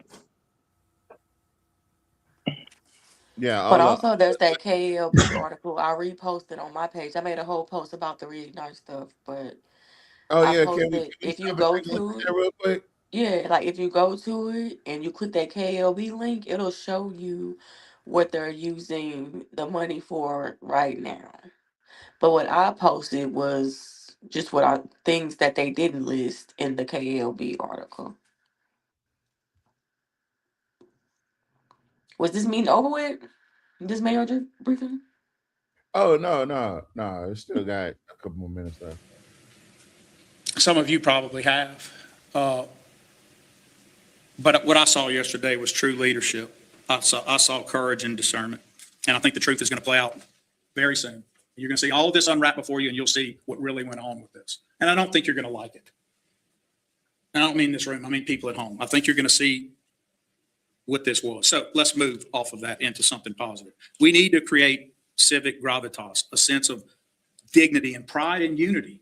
I didn't list all the things in that SWOT analysis. Dr. Lewis, you and I know one, and that one is we don't have a great sense of self and promoting ourselves and getting behind it. I called it a lack of congealment or convergence. And we need that desperately. And you could take every project that we don't agree on, which this exercise we had hoped to avoid, and just pick out 5 you agree on. And imagine if we all worked on those 5 things without stop. It'd be so easy to identify 5 and work on them without stop. And then everybody could check the box. But it's an election year. And I wish I could say it was only because it was an election year, but you see it year after year. Some folks don't want you to congeal and converge and get together. Some folks want you to fight because that's where they make their part of this, in the fight. What? Like, it doesn't really, what he said doesn't make any sense. And the fact that he's saying that people are disagreeing with him simply for the sake of being disagreeable, sir, that is so disingenuous. It sure is. That doesn't make any sense. It's called People an are opinion. upset. Huh? I'm sorry. It's called an opinion. Yes, exactly. Exactly. Freedom of speech. That's what it's Oh called. my God. And that's what he wants to squash. The freedom of speech. That's what he wants to squash. That's what he doesn't want us having anything to say against what they're doing and what they're saying. They want to have all the say so. You sit back and listen to what we say. We don't need you to disagree with us. And people are simply being combative with you because we have nothing else better to do. What sense does that make? Come on. Look, we disagree with his policies, right? This We're ain't not disagreeing Exactly. just to be obstinate and to be difficult. We disagree. We have a philosophical disagreement with his policies. He and has now neglected, abandoned, and forsaken the majority of this city. And we wanted Gator to be free of the handcuffs of Jock Roy and the city of Alexandria so that they could pursue economic development in these neighborhoods that really need it. We disagree with his philosophy, fundamental disagreement. He wants the money to go into an old, dilapidated, obsolete building. We want the money to go into these neighborhoods. Fundamental disagreement. Not just because we want to be in opposition. We want to have dissension. That's not it at all. And if that's his conclusion, his deduction, boy, he is really off. He is way off. He's way off in left field. I think If he's trying that's to what he minimize thinks. it. He's trying to minimize it. He's not because if he says anything other than that, it would be highlighting it. But if he's saying what he's saying now, he's trying to downplay it because he knows how powerful it really is. He knows how powerful our voices actually are. And he's trying to dismiss us before we ever get a chance to speak. We're to be dismissed. People like Mr. White are to be dismissed. And yes, he's obnoxious, but hell, it's a city council meeting. And other than him, we'd be in and out of here in 15 minutes and nobody would have anything to say. But now that more and more people are starting to come up to that lectern and they're starting to speak that truth to power, and it's not even questions. We're now adhering to the rules. We're no longer questioning the council because you can't question the council. The only thing you can do is comment. So now our comments are hecklers' vetoes, as he called it so eloquently earlier. So we figure again, Black people rise to the occasion all the time. You throw one obstacle in our way, we're going to get our point across. And now it's to the degree where he's having to pontificate and wax poetic about Cynthia Perry's ability to fold in front of when she needs to fold. And then you keep pointing out there's no collusion. Well, the guy she put on Gator is sitting here in a room with you while you're talking about taking Gator's money, and she just pretty much overstepped the whole charter. I'm not gonna say it was her. It was a number of people that overstepped the charter about a veto about Gator. So it would seem like I'm no conspiracy theorist, but hell, it's the same players and the same topic. So, I'm just so Tavares, a point that you touched on, I want to add to it. What happened on May 5th could have been avoided had all of the council members, and I'm including Malcolm and Jules in this as well.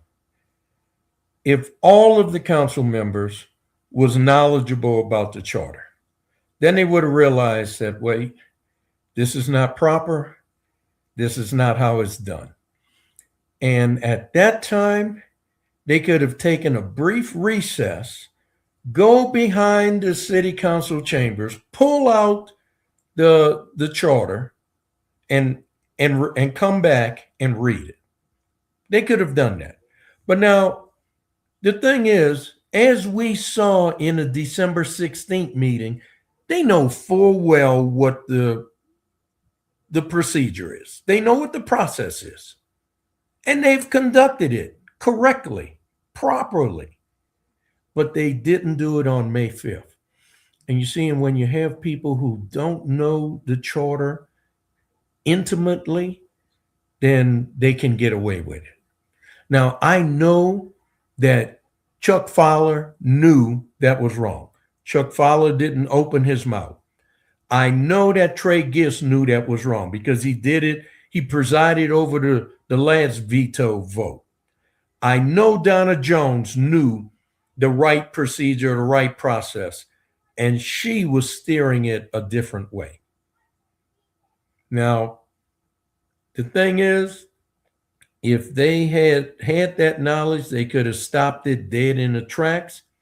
And if there was dissent, they could have taken a recess, walk right back behind the city council chambers, get the book, come back out and read it, familiarize themselves with it. But they still have the opportunity to do this at the next meeting. They always have two computers sitting in the room with them. Goins and Caffrey always have a computer sitting in there with them. So Goins was in there, so he had a computer. You can easily pull up the ordinances or have it at least Oh, no, bookmarked, considering that you're an attorney. read the ordinance in the record. She Huh? read the ordinance. No, Well, I'm she saying, cited when they the violated ordinance. it, he could have pulled up the city charter. Yeah, yeah. He But always look, has a computer sitting right there with him. right. But Shamir, here's the other thing. When you go to the city charter, first of all, it's kind of difficult to find. It's Oh like a yeah, maze. But yeah. once you do find it, then section 2-1 to 2-20 doesn't pop up because it's under reserve. So you have to find a back door or underground tunnel to get to 2-15C. And I'll say this, I don't think Goins even know how to get to it. Probably not. I don't believe he does. But it's his responsibility. He should have been the first person to speak up and correct Donna Jones and correct Trey Gist and put them on the right track. But at the same time, the city council members got to know, they must know the charter. They must know it intimately because that's what they swore an oath to uphold that charter. See, Goins is not an elected official. Gist is not an elected official. Donna Jones is not an elected official. They don't take an oath to uphold a charter. They just have a job to do. But the council. Another thing too, Mr. Porter, excuse me for interrupting you. Even when we talk about the charter on here, some parts of the charter we know because we've talked about it enough, and we're not elected officials. So there are parts of that charter that, even though it's a big what I want to say, the word I want to use, it's a big file or it's a big thing to talk about. It's certain things in there because you've said it before and we've read it before. We've gone over the charter. So we are familiar with the charter too, to a certain extent, some things in it, because we've talked about it before. Yes, we have. I think with Mr. Green, because I believe Mr. Green done read that charter from one ear to another, to one tab to another. And I think Malcolm has too. And I think they understand it. And I think they were confused too at what took place. And it happened so fast. You saw Councilman Green was the one pushing for the vote because he knew that that vote should have taken place, right? Exactly. But he wasn't familiar with the actual details of that particular section. But he knew that That's why he was asking, questions. Exactly. And that's why he was pushing for the vote, because he knew that a vote should take place. He knew that. So, but look, let me go back. There was a question Mr. Brown had asked earlier, and I'm just now seeing it. He wanted to know, how is it the city council could vote on something like the money for Johnny Downs or the Reignite project without having any data given to them by the mayor or the administration. And unfortunately, the answer, Mr. Brown, is that They do that. They vote. They are voting blindly. They don't know what it is, how much it would cost, how much it might bring in, how much it will lose money, but they vote for it anyway because the mayor is saying this is good for the city, this is going to be great, is going to bring in money, all this stuff. Now, we used to hear these guys say things like Keith Fox would say, well, Johnny Downs has brought in 41 million. And then you heard that echoed by Jim Villard and Chuck Fowler. You notice you don't hear that anymore because we successfully debunked that. We don't get any revenue from there. All the revenue that comes from there goes back into those organizations, not to the city. Those organizations do not pay for that field, the upkeep or the electricity or anything. All the concessions and merchandise sales and the gate receipts, the city of Alexandria does not see that. So those folks are getting a free place to conduct their business. They don't have to pay rent. That's like if you had a house and you didn't have to pay a mortgage, or you had an apartment and didn't have to pay rent and didn't have to pay for your utilities. And you would have a cleaning service. Somebody come in and keep up and wash your clothes, wash your dishes, cook your food, clean your house, do all that stuff. That's the situation Crossroads and Dixie Youth Athletics have with Alexandria. That's what they have. We do all the work, we pay all the bills, they have all the fun. And any money they make, they keep all the profits. And unfortunately, they've been sold this myth that it brings in money, it makes money, and it does not. Same thing with the golf course, same thing with the zoo. Neither of those three make any money. We pay all the money, all the expenses.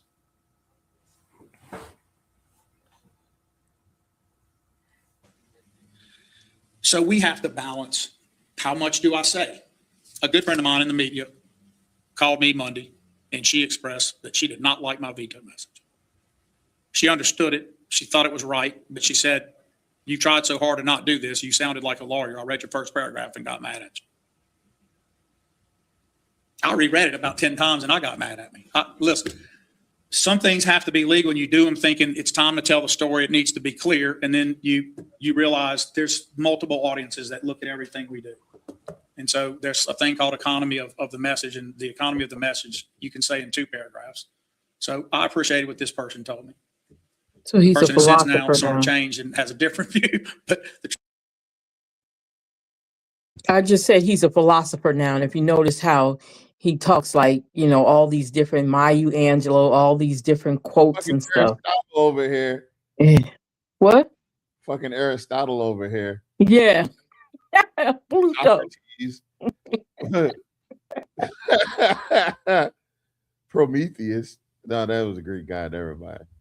the truth is, I get it. I accept the criticism, and I want the council to know that the message was not directed at all members of the council, nor was it directed at all commissioners of GATA. It was just directed at the black ones. Yeah, I read the message, Jock. It wasn't directed at everybody. Of course, it wasn't directed at Lizzie or Chuck or Jim, or not even Gary or Cynthia, because y'all already had it hooked up. It was only directed at Jules and Malcolm and the chairman, Mr. McGee, and Miss Renata. And yeah, that's the only people that it was directed at. All the black people you don't like, I guess. In fact, the real direction is at lots of other folks who neither serve on the council nor GATA, but who are promoting what's going on. And I think if you think it was about you, if you're not sure, it wasn't. Folks know, and there are some threats that have been going on. And Hey, that switch between the chuckle and the straight face, that is a little psycho. That's a little psycho. That's a little psycho. in the economy of the message, you can say in 2 paragraphs. So I appreciated what this person told me. The person has since now sort of changed and has a different view. But the truth is, I get it. I accept the criticism. And I want the council to know that the message was not directed at all members of the council, nor was it directed at all commissioners of GATA. In fact, the real direction is that lots of other folks who neither serve on the council nor GATA, but who are promoting what's going on. And I think if you think it was about you, if you're not sure, it wasn't. Folks know. And man, it's insane. That is So who is it about? Well, no, if you think it's about you, it probably isn't. No, if you're on the fence on if it's about you, it probably wasn't. But if you know for a fact that it was about you, then it was about you. But either way it goes, he said what he said. On business he stands. You're right, but yeah, that's what I'm thinking of. He's a little unhinged, a little diabolical. Folks know. Folks know. No, she didn't say that. Folks know. They know. They fucking know. You can put foot around. They know. Listen. Directed at all members of the council, nor was it directed at all. Meanwhile, God is presiding over this mayor's briefing. I don't know. Every time he goes to say a blatant lie, the thunder hits. So I need you guys in your own free time to just go listen to everything he's saying when the thunder rumbles. And he's lying right now, so the thunder's going crazy. Hold on. All commissioners of GATA. In fact, the real direction is that lots of other folks who neither serve on the council nor GATA, but who are promoting what's going on. And I think if you think it was about you, if you're not sure, it wasn't. Folks know, and there are some threats that have been going on, and it started with some threats with you, Ms. Corley. So what you're saying is that letter you wrote, that veto, because that's the veto he's talking about, right? Uh-huh. Why was that even necessary? He said he was in his feelings and he wanted to say that shit. And so he got that shit up off his chest. Okay. Now the charter requires if the mayor's going to veto an ordinance, he must state the reasons why. So a veto message is required with each veto. And that's in the city charter. Okay. So what? Okay, I got that. Okay, thank you for clarifying that. So your personal feelings can be in the veto letter message, or could it be directly talking about the reason why the veto took place and the pros and cons of why you did what you did? So is it a personal thing, or is it a message that needs to be clarified to the people or the council on why you veto? That's the question I'm asking with that. So the only requirements in the charter is that he states his reason and justification for the veto. So all this other stuff, that's just additional stuff. That's stuff that he added. Yeah, so that's more personal. That's what I'm trying to say. It was more personal. He needed to get it off his chest, what he was saying. Did he do a veto message for the redistricting? Yes, he did. He did 2 meetings that he held. He had a 2-day session of a kangaroo court, and the only persons who got to speak were Elizabeth Felter and Trey Giss. That's right. You're so right. You're right. For 2 days. And then he claimed he submitted all of that as part of the veto message, all of that nonsense. Brother Brown got another question. Is the same setup Is this the same setup the city of Pineville has with Ward 9 Sports Complex? No, sir. No, no, it is not. They charge money to play out there. They actually legitimately make money. Yes. Complex. And guess what? That is actually, it belongs, you will be surprised, to the state. It's not Pineville's. My husband had a conversation with one of the councilmen, and he was even shocked. Ward 9 actually belongs to the state.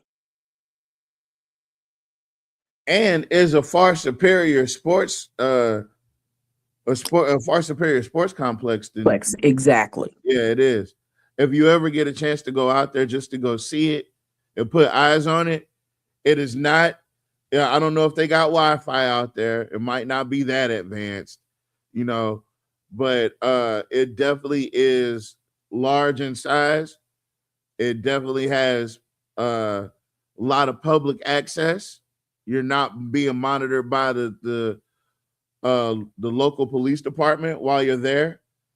We've gone out there and walked our dogs. We've done photo shoots, entire photo shoots out there. We've done videos out there. We've done a lot at Ward 9 that is pretty much free to the public because, you know, it's a public asset. Now, if you want to play organized ball on there, that's different. You know, and they do have a shit ton of tournaments. They're always having all football tournaments. They're having soccer tournaments out there. They've had baseball tournaments out there. This part should be a commercial. No. We can't. We're not advocating for it. We're just saying what it looks like when it's on the other side of the river. And Ward 9 is what it is. Johnny Downs ain't got nothing on it. And it hasn't stopped. And not all of you know this. Some of it is has never been published, but there are some. These are not okay things. There's a line between robust free speech and even I'm gonna get you unelected free speech and threatening people. He said there's a thin line between that. You never found out who did the threatening, who threatened somebody. There was nobody that threatened anybody. He made all that up. We already established that he will make up a scenario just to accompany his bullshit story. So he made up that story. Mr. Porter, earlier in the program, he stated that he's seen public officials be threatened and damn near assaulted with his own eyes.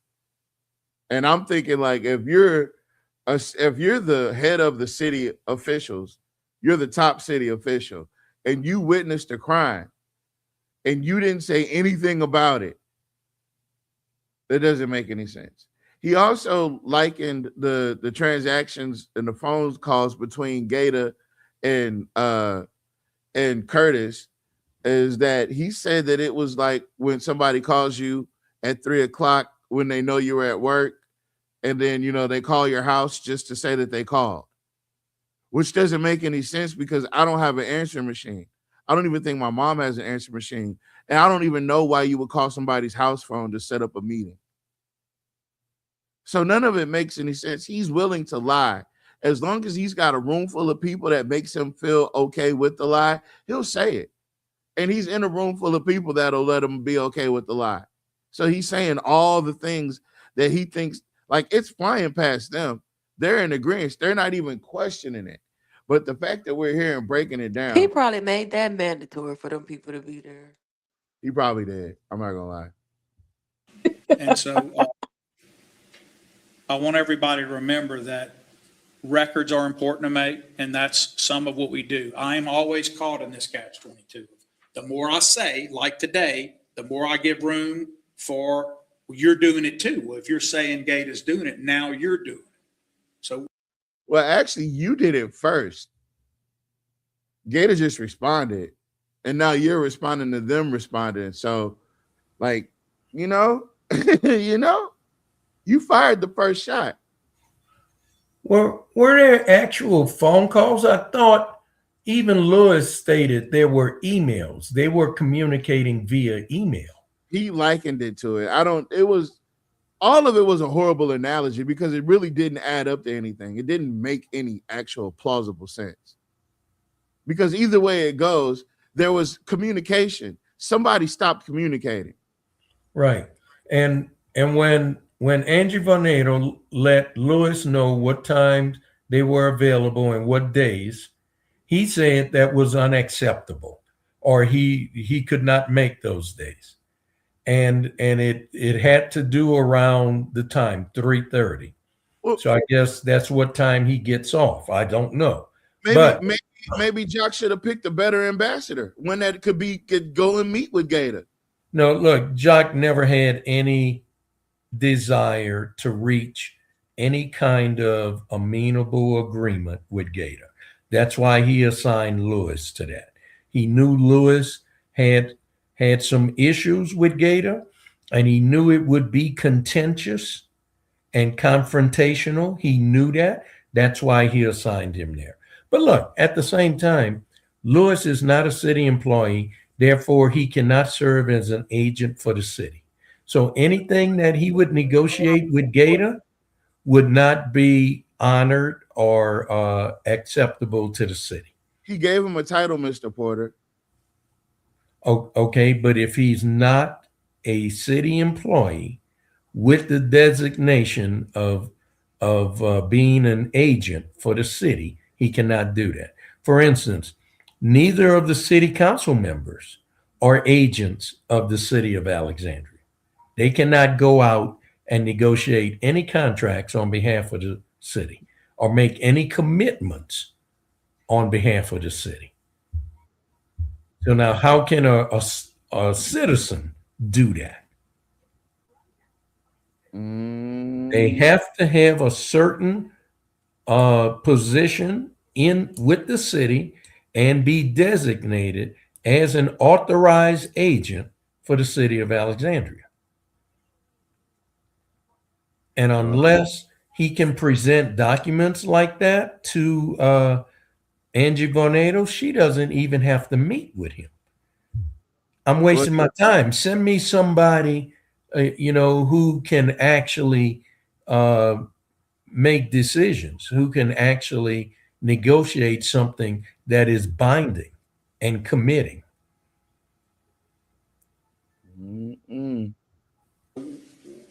That's a hard balance. But to me, at minimum, the council proceedings should be a place of record.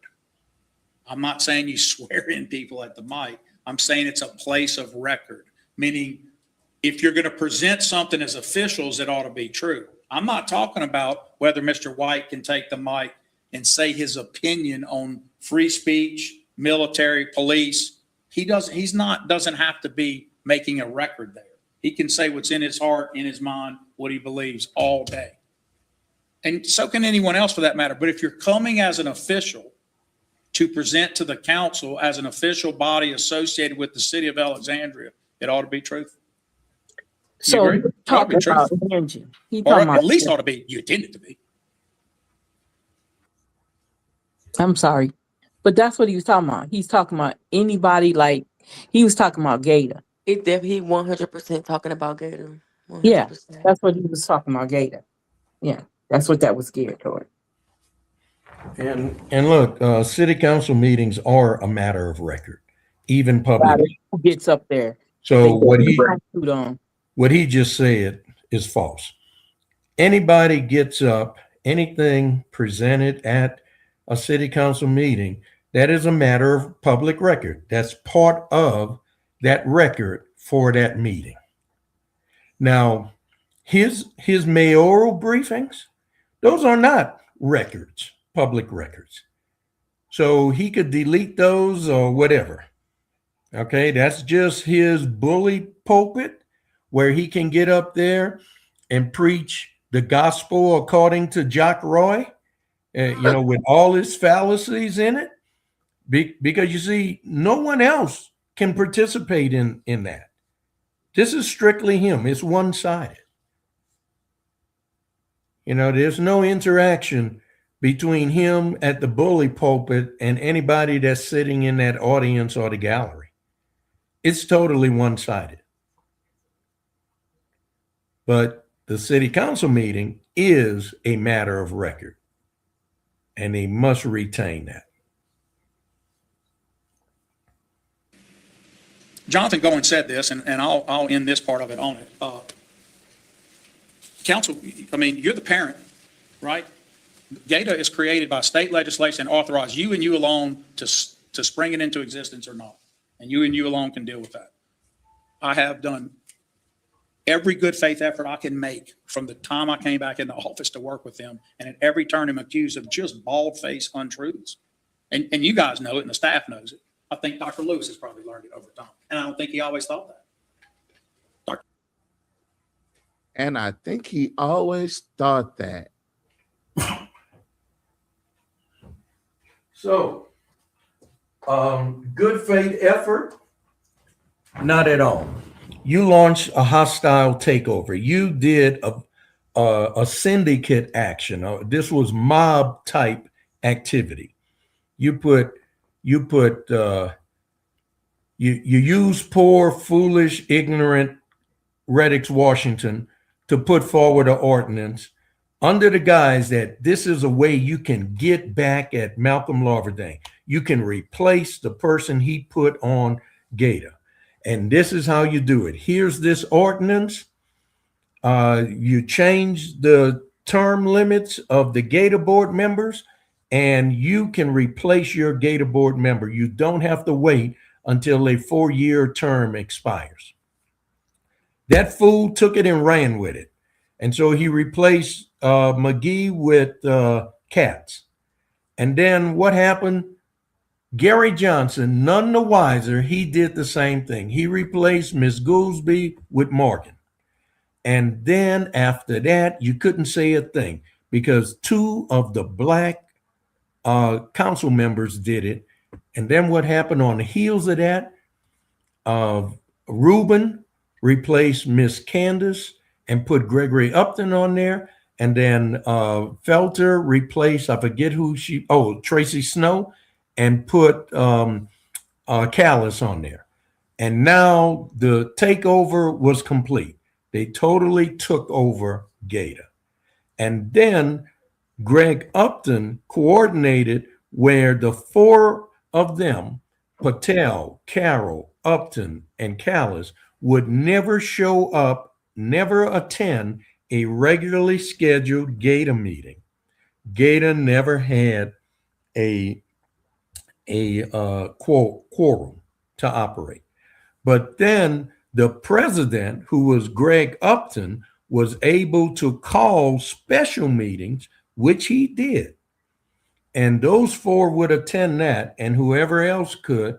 And that's how they put through and approve these contracts. They also demoted Angie Vornado, and they fired Tiffany Sanders. They did all of that. And let me tell you something else. Every single contract that the city of Alexandria has a term and condition and a cancellation clause. The one with GATA did not.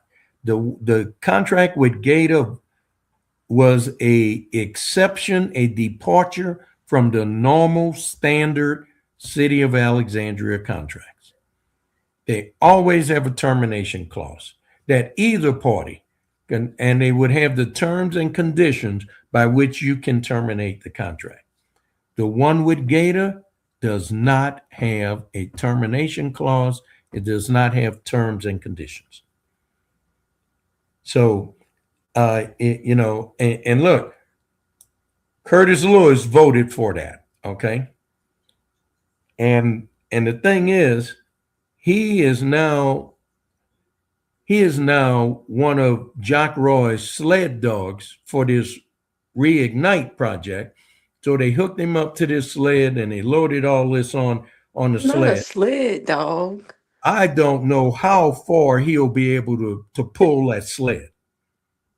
And I'm going to tell you that it's not going to be very far, And Jock Roy is standing on the rear runners with a whip and just cracking the whip.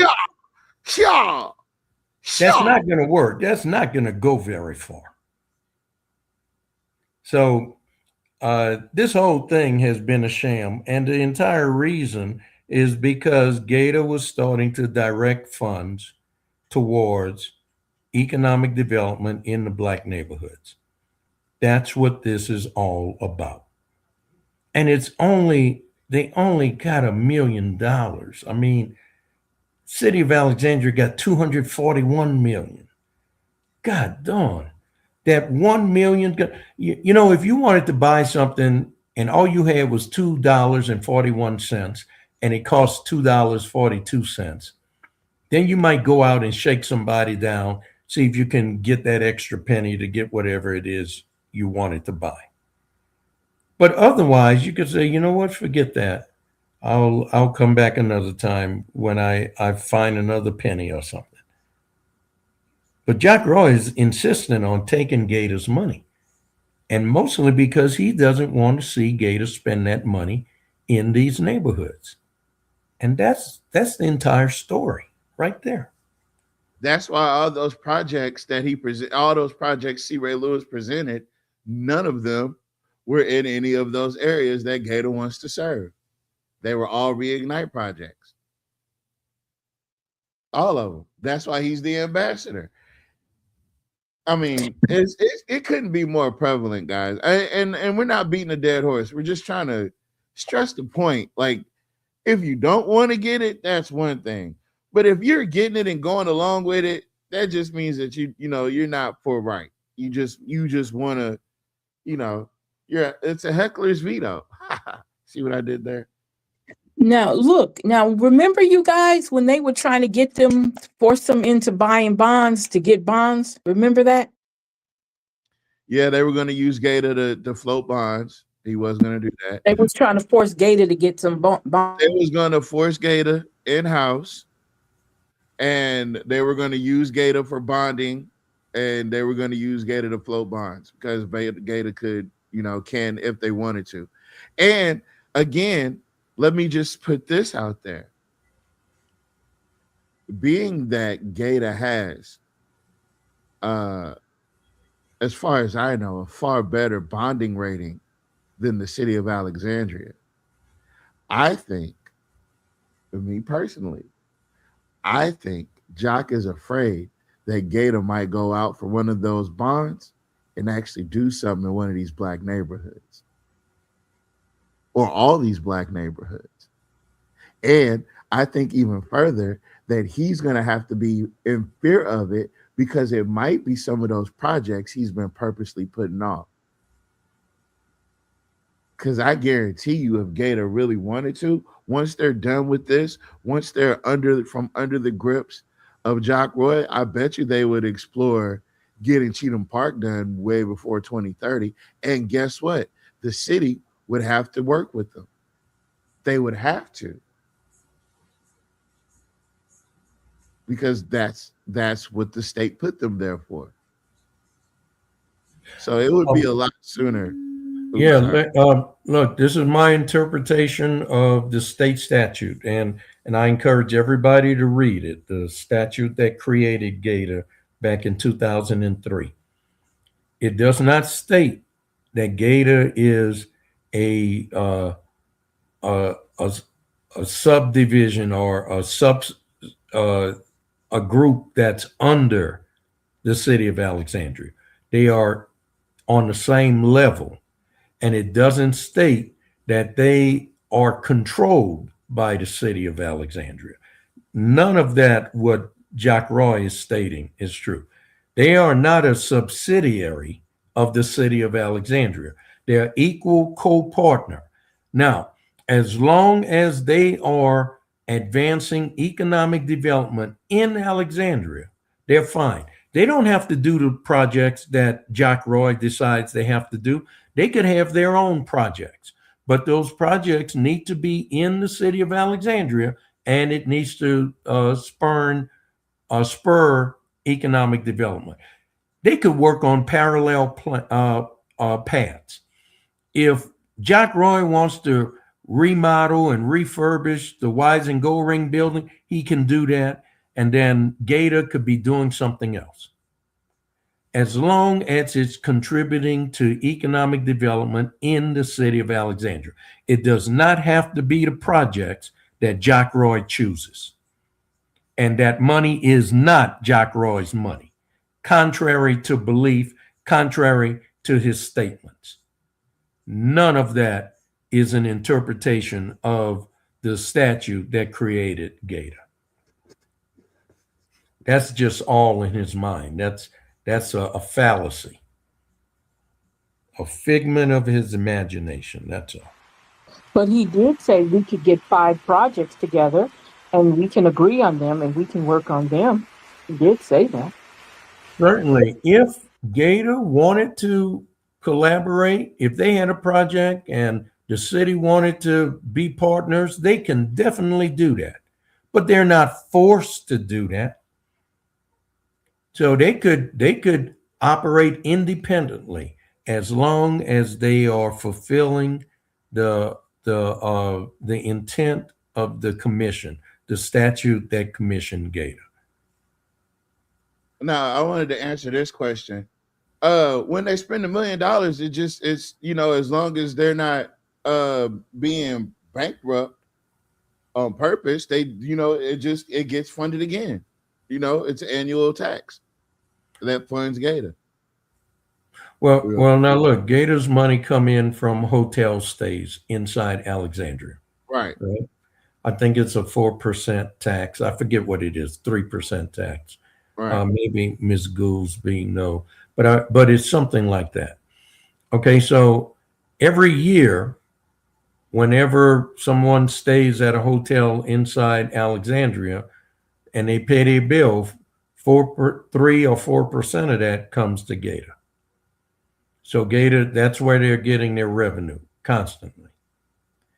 Now, if Gator goes out for bonds, they would be going out on the basis, on the strength of what comes in every year from hotel motel stays. And that would determine how much interest they could pay, and the amount of interest they could pay would determine how many bonds they could float on the market. But if they're not able to pay their bonds, if Jack Roy is stealing their money and they can't pay their bonds, they would default and they would have to close. So, yeah, I wouldn't encourage Gator to go out for bonds until they're in a very solid position where they would have 18 months of interest payments already in the bank account. And they would set that aside almost like in an escrow account and not touch it. And once they get to that level, then I would recommend, or I would say Gator could go out for bonds at that point. But until they reach that level, no, they shouldn't.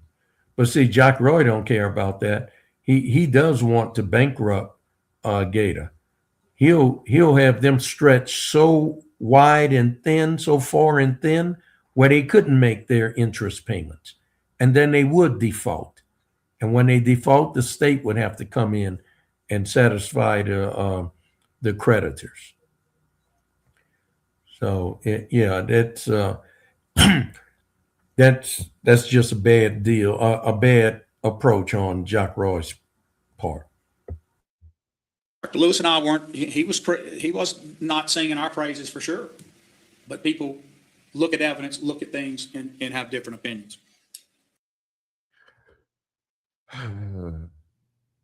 So people look at evidence and they have different opinions. So the evidence is leading people to believe. Never mind.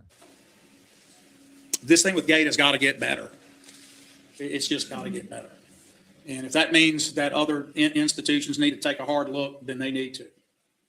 But we're happy to show what we've done in this regard, and the threats, and the accusations that are false, because it's a political year, we're going to have to set some of those records straight. All right. All right. So what threats, what accusations? Somebody enlighten me on that. No, Oh, sir. and by the way, thank you, Ms. Goolsby. Gator gets 4%, and they get it based on hotel stays, heads and beds. And then Mr. Brown asked, why doesn't the council members get with their Gator appointees? Right now, they can and they do, because now in the past, once you appoint a Gator commissioner, they were in there for 4 years, unless they committed a felony, unless they passed away, or unless they resigned. They were in there. Their term was fixed. So you could approach your appointee, but there was no fear of them being replaced. They had their entire term and they could vote their conscience, so they had a measure of independence. But now that's no longer the case, because they can change a Gator board member at the drop of a hat now, thanks to Reddix Washington. And so if you're a council member and you don't like the way your Gator board appointee is voting, then you can replace them. But in the past, you had to do your vetting, you had to do your research on the individual, and once you appoint them, you needed to feel confident that that was a good appointee. They would make some good decisions, and because they were in there for the 4 years. That's not the case anymore. So, the council members can talk with their Gator board members and kind of twist their arms also, And see, Mr. Porter, it's very important that you pointed out how this all came about. And the initial thing, and you said this, was when Reddick Washington went in there and dug up an old ordinance and renewed that ordinance. So when we say that, they went back 11 years later, 11 years ordinance that they had with Gator in I guess it was the prior. Yeah. Prior. Look, Jock Roy is the one dug that up and gave it to that up. That's right. Because Reddix Washington had no clue. Okay? Didn't know that was going on. So you look at those two patterns right there. Then let's talk about the idea that Lizzie Felter started it out with that scathing letter saying that Miss Bernardo wasn't qualified. Now, Miss Bernardo was the assistant director, his assistant all this time. So why wouldn't she be qualified to do the job when she was already doing the job? For 23 years. Yes, 20-some years. So when you look at this whole dynamics, and this is why it's so important that you guys pay attention to how politics work, because this is political.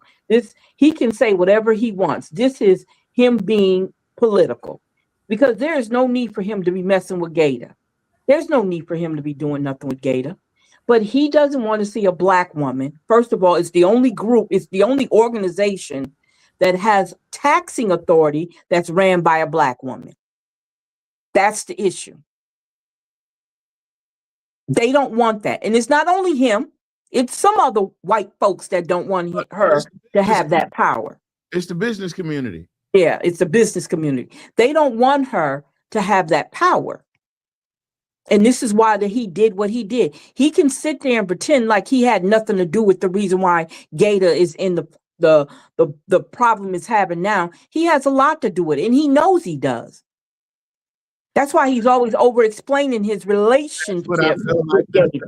Are about. That's what I feel the deflections are about. Is that he knows that he's had a hand in all this. Yes, exactly. And so now he's trying to silence the people that are going to say it. Exactly. Because if that's the case, bro, the ketchup's out of the bottle, champ. It's not going back in. We like everything that we're saying can be it has a line and a dot that goes to it, and it's not just a series of unfortunate events. These are all things that happened in conjunction with each other. Right around the same time, you and Reddix were working together. Remember with the Gator thing, you also backdoored and turned around and turned them into Restore, right? I think Restore was before the Gator thing, and then then the whole Gator thing went down, and you removed Steve McGee, and you put in Paula Porter Katz, and it's just been a whole bunch of shit, and Jock's been at the front of it, and he's been trying to stay out of it, but now it's gotten so bad. You mean Deborah? Deborah what? What did Deborah do? Deborah is public enemy number one. If you're talking about the black economy in Alexandria, Deborah Randolph is at the head of it. But she's the one that's definitely participating and holding it back. But Jock isn't empowering her, asking her. You never noticed that he can ask them for sponsorship for, and Mr. Porter, cover your ears. We can get sponsorship for a fucking Ferris wheel in the middle of goddamn downtown for 2 days from every goddamn major company in Alexandria. But if you ask them to partner with the city to do something like Royal Martin could partner with the city to rehab Cheatham Park, they could do it, no problem. Pan American Engineer can partner with the city and rehab in Cheatham Park, no problem. The cooperative endeavors already exist. But Jock told you 2030. They got a Ferris wheel. They get a fucking ice skating rink in the middle of downtown in 78-degree weather every winter fed. But we can't get Cheatham Park fixed. They can't allow the Board of Education to purchase it. Man. Yes, the business community, sir. Oh yeah, Deborah. Well, yes, you are correct. The business community is Deborah Randolph. You're right. He's up there doing her bid. We went through the SWOT analysis. I want you to think about how this corridor can help us get through this unhealthy self-deprecation, Dr. Lewis, that we've talked about. I will announce that I have asked Dr. Lewis to be the civil chair, the non-elected, non-in-city government. He is not paid, despite what anyone says, to be on the community side of bringing. Hey, he's reading that Facebook comment section. He's keeping up with C. Ray Lewis's Facebook comments. Because there's only been 3 people to accuse C. Ray Lewis of being a paid agent for Jock Roy. I'm one of them. I know the other one, and I know the other one. And the only place that's ever come up is on Facebook. So he is monitoring C. Ray Lewis's Facebook account. If he don't got access to it, you know how those people do, But Mr. Porter, what do you think about this title?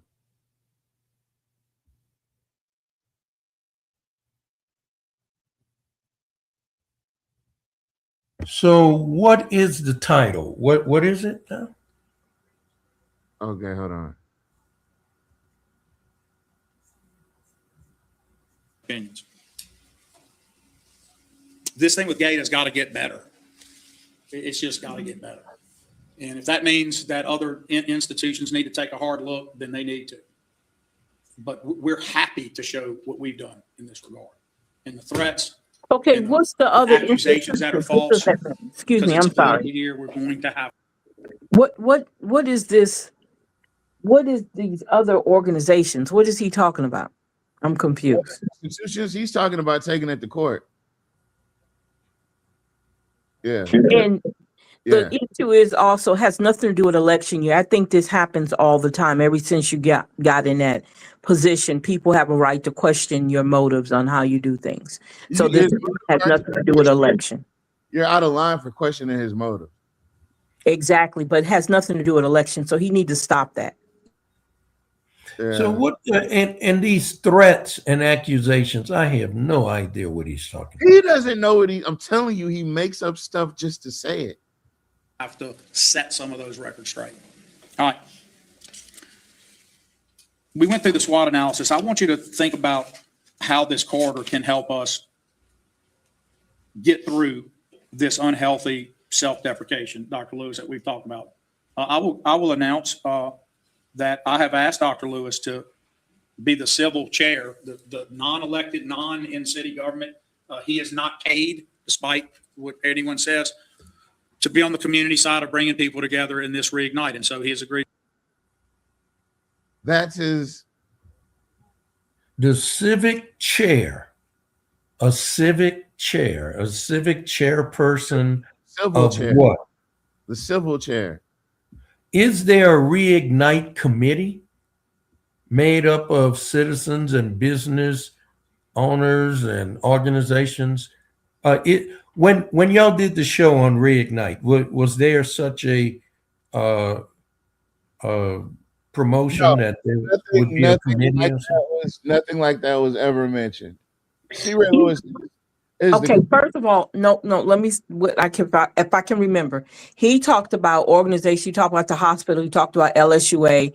He talked about all those different organizations. Somebody from Shreveport, I think somebody from Baton Rouge, that was willing. But as far as saying he has a board put together, no, I don't remember him saying anything about a board or a committee.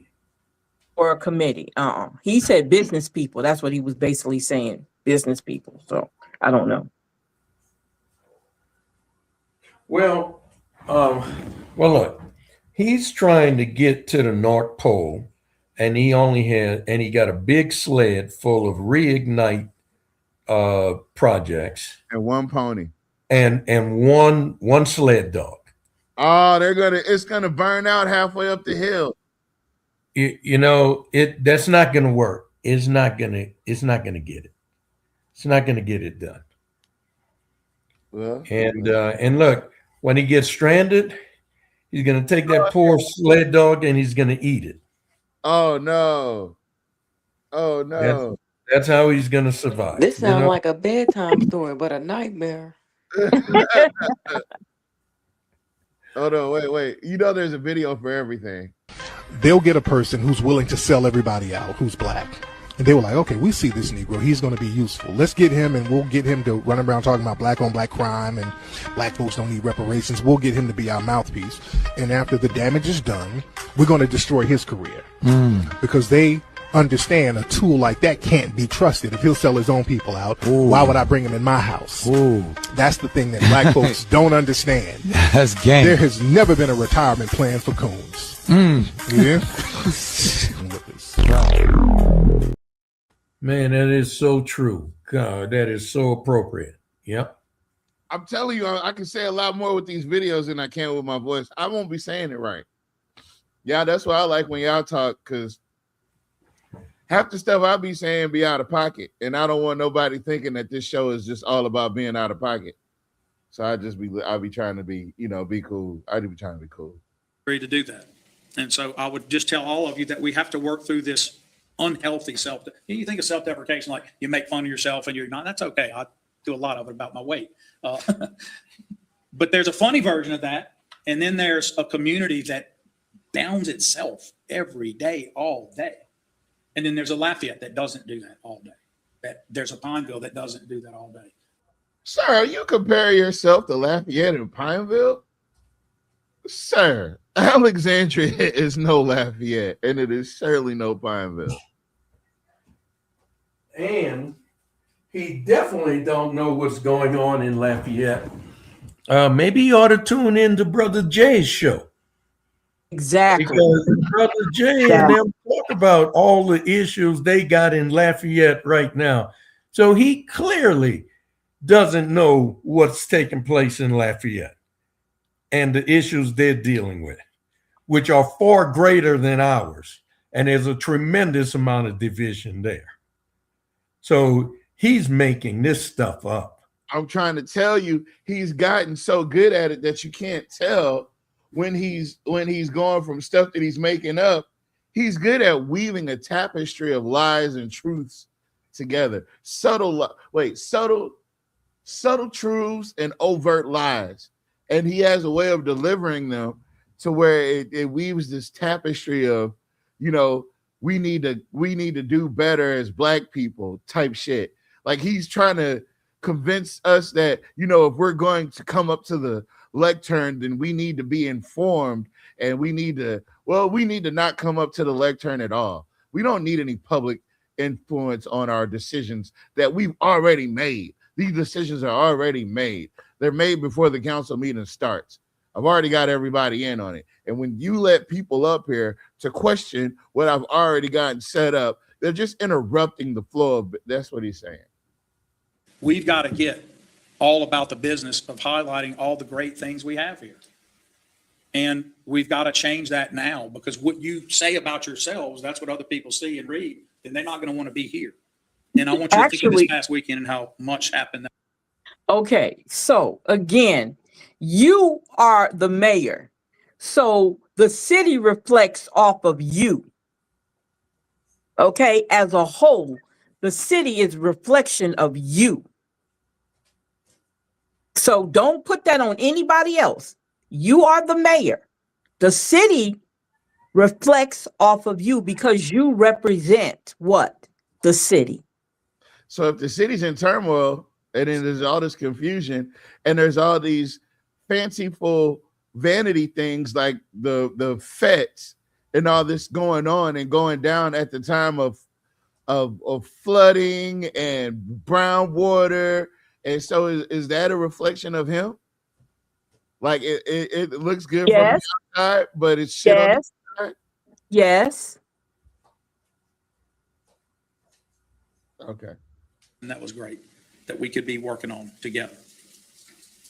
So that's where we are on the projects that involve Reignite. Our first big step will be for you to come to the mall and join us in pinning the tail on the donkey, if you will, saying what you think. You'll have a different opportunity to click those areas. That's probably not a good metaphor. In the tail on the donkey. Boy, hey, listen. I've watched a lot of people shake out of what they be on and come to realization, have whole conversations with themselves. And they shake back out of it like real quick. They zone out and zone back in. Now, some of that might be schizophrenia. And I'm no doctor. But given the Norman Bates moment that we had earlier, and then given the fact that he literally said something, continued to talk, then moments later, not even immediately, he's saying it to himself in his head and repeating that. And oh man, it's just a lot of mental. So in a lot of these charrettes, we would have a board, right? And you'd have different areas, and you can go put a sticker, a different color that rates where you are, and that's what I mean by that. There will be that? Okay, good. Then still the metaphor wasn't right good. But we hope that people will come out and do that. And you don't, look, anything you say is fine. You can say, if you want to come to tell us the project's stupid, you can. But I would really hope that people come with the idea of, this is what I want to see there. Here are the experiences I want. Okay. But wait a minute. Stop. You could Stop have for a asked that minute. before you spent the money. Exactly. There you go. Okay. Remember? Okay. So that's why it's important y'all watch this Reignite briefing that he did. And it's on YouTube. He said that they were going to put a children's museum in the mall. Then he said there was going to be a lot of medical offices on Masonic Drive that would connect like all the way up to the hospital. Different type of medical supplies. He named off what was going in that corridor. So now, because we made a big point about it, because I went at the time and pulled up the zoo. I mean, not the zoo, the museum in Lafayette. I pulled up the museum, I think, in Baton Rouge. All these museums that's already children's museums that are already there, that have a lot going on, right? So now all of a sudden it changes to where you can come and pick what you want, what you would like to see. In the mall. In the mall. Right. Come on now. I thought you already had this. I'm done. Food court entrance. It'll be right there on the elevated area. Okay, so I knew the mall was gonna fall off when the gyro place left. Remember the gyro place, Mom? That used to be our little spot. Yep. Yeah. we are going to continue, Madam President of the Council. Cynthia's not in the room, but that. He expected her to be there. Now it makes sense. You know what? That blew me away. I thought she was sitting there. Every time he was making reference and complimenting her, I thought she was right there in the audience. No, and you're going to tell me she's not even there? Not even in the room. She's not even watching this presentation because she is at work, I would assume. Boy, and he's using her name in vain. He didn't mention her name about 12 times. Well, this whole speech he was taking up for her. That's what he was wait, doing. y'all, ain't C. Ray Lewis there? And it's 3:30. Yeah, C. Ray Lewis was. I think he was in the room because I think he mentioned his name. So that means he had time to meet with Gator, right? No. Yeah, that's right. You're right, Shamir. He had time to be there, but he couldn't meet with Gator at that time. Another setup. Doing stuff on the up and up doesn't work for them. No. And they really think we're stupid.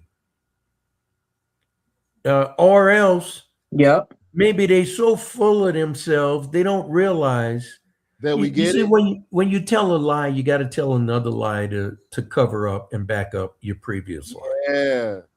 So when Lewis said he couldn't meet after 3:30 because of obligations, but yet he's there for this meeting. Obligations, baby. You got to do what's important to you. Hold on. To her, and had she been here, I would have given it differently, but mostly the same.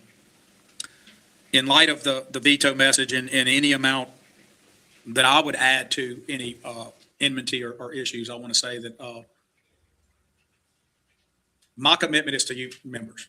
I'm going to do everything I can do to figure out how to always communicate fully what the things are, to not, even if I think there's an ulterior motive that I can see is playing out, at least in one or more cases, it ought to not bother us to communicate if we're communicating with each other openly.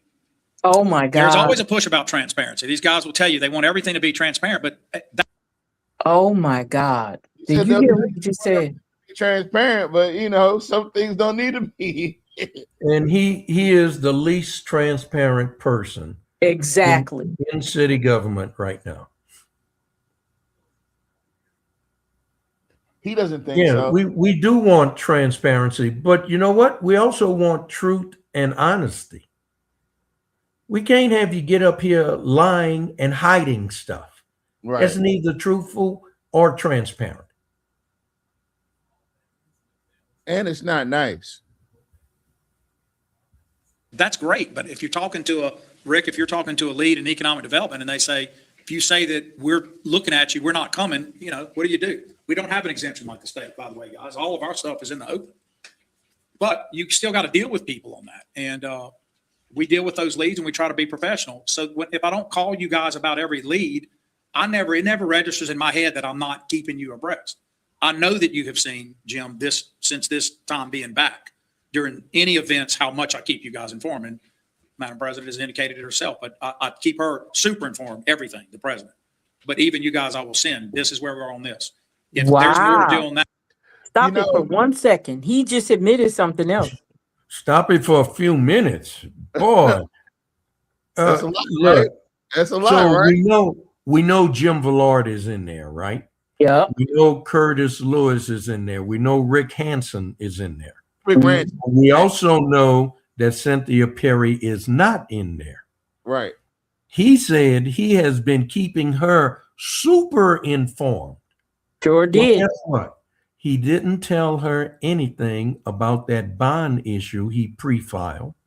He didn't tell her anything about going to the state legislature to get approval so that he can reorganize things and keep information separate on utilities from public information requests.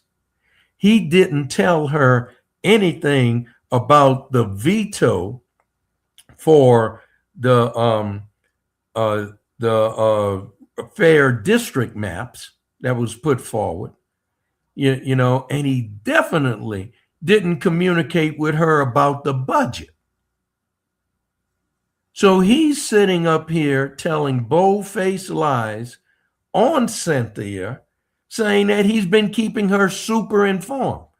But then he called out Jim Villard. You know, since I've been back, you know how much I've communicated with you guys. And didn't we know that up front? We knew that already. We knew he was keeping Felter, Fowler, and Villard informed. That's why they never had any questions. And where are the questions coming from? Coming from Jules and Malcolm. Yep. They're the ones who were not communicated with.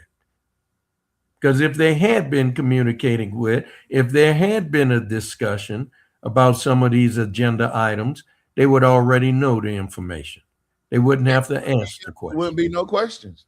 Right. And that's why Felter, Villard, and Fowler never have questions. Because he keeps them super informed. Keep them super informed. That I'll do more. I wish we could have better conversations about the easy truths of things like the Weiss and Goldring building. That's such an easy development unpack. And the tragedy is it's been unpacked 200 times years ago to now, and we're acting like, why would we be in this business or why would we do X? We're already in that business. And the people criticizing you for it are fully in the business of real estate. Doesn't make sense. For example, Gata started out getting rid of what? What did they buy? The Cavalier. Did they pay market price or over market price? Over market price. Michael, you're saying that, and they'll say, well, you're just administration. You weren't in the administration then, were you? No, I came on Gata immediately after they purchased the Cavalier and tore it down. I served 2 terms as commissioner on Gata for District 3. Okay, so Michael Caffrey is there. Uh-huh. Now, the Cavalier. So he's talking about that hotel that they bought. Right. Right. So they wind up tearing it down. So what did they put in its place? A parking lot. Okay. Okay. So you're telling them, so you're trying to pinpoint something they did that didn't make sense? Is that what you're doing? Are you criticizing them, low-key kind of criticizing them or something? Now, he should be thanking Gator because otherwise that demolition would have fallen to the city. The demolition of that old building, the Cavalier, would have fallen to the city. I'm starting to think the reason why he targeted Shamir at the end of this conference or this press conference or whatever is because it wasn't what she said that city council meeting. It was something that she pointed out at a previous city council meeting that he took notice to. Because for him to make the connection between that lady up there at that podium speaking and her Facebook page, and not even just her Facebook page, the YSKT page as well. He mentioned all those things about her. So listen, this is the part what I like.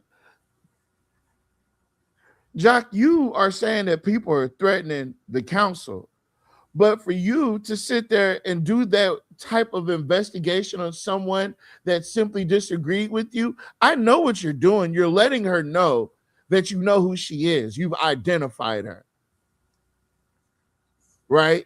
That's what you're letting her know. But what I'm letting you know is that I identified you trying to ID her. So if you thought that that was going to intimidate her in any type of way, I'm lost. what he did, okay, so at the end of the meeting, Jock, because I'm already at the end of the meeting. I'm kind of over what he's talking about. But I remember something he says about Shamir. And I'll let it play out. It hit me. I just thought about it. That's all.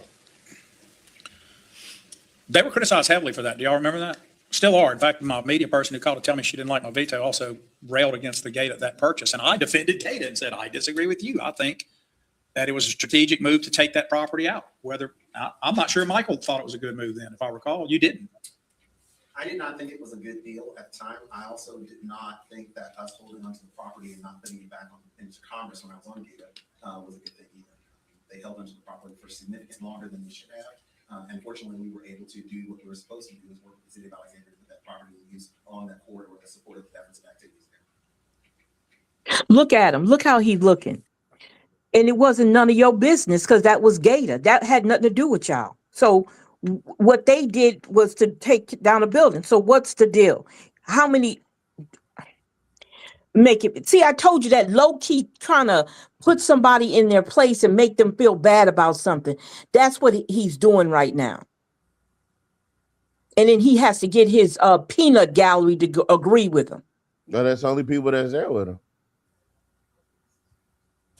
And I guess in fair criticism to the city, to all of us, the councilman, to me, and at least 2 administrations worth of work, because I'll say Jeff and them worked hard on Weiss's. I'll say that for sure.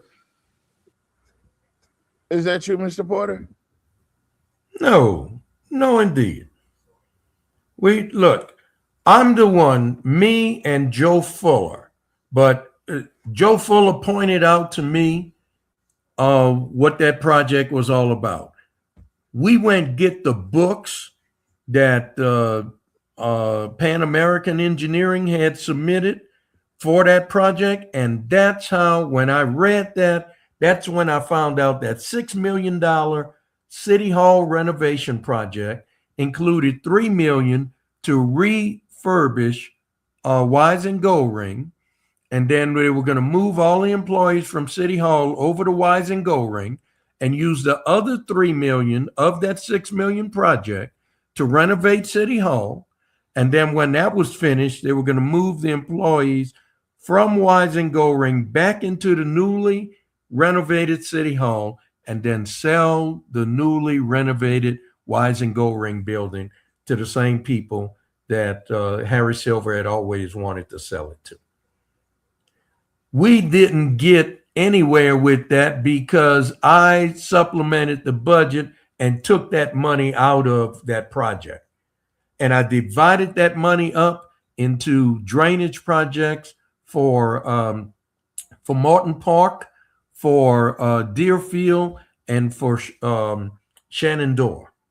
And so that was part of the money. The rest of the money went into District 3, Cynthia Perry's district, for drainage projects.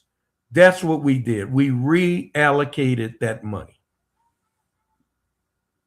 So there was no work done on Wise and Gold Ring during those 4 years because it's a dilapidated, obsolete building. It's of no use. You got to do so much work, it's not worth it. That's why Harry Silver bailed on it and got Jock Roy to accept it as a donation. He didn't want to demolish it. He didn't want to refurbish it. And if he had sold it, the new owner would have to bring it up to code. As long as Harry Silver owned the building, he was grandfathered because they owned the building, or his wife's father owned that building before a lot of the new codes were implemented.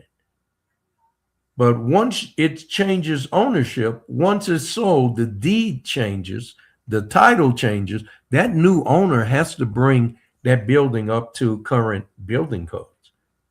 And that's what they were trying to avoid. They didn't want to pay the money to demolish it or bring it up to code. So they donated it to the city.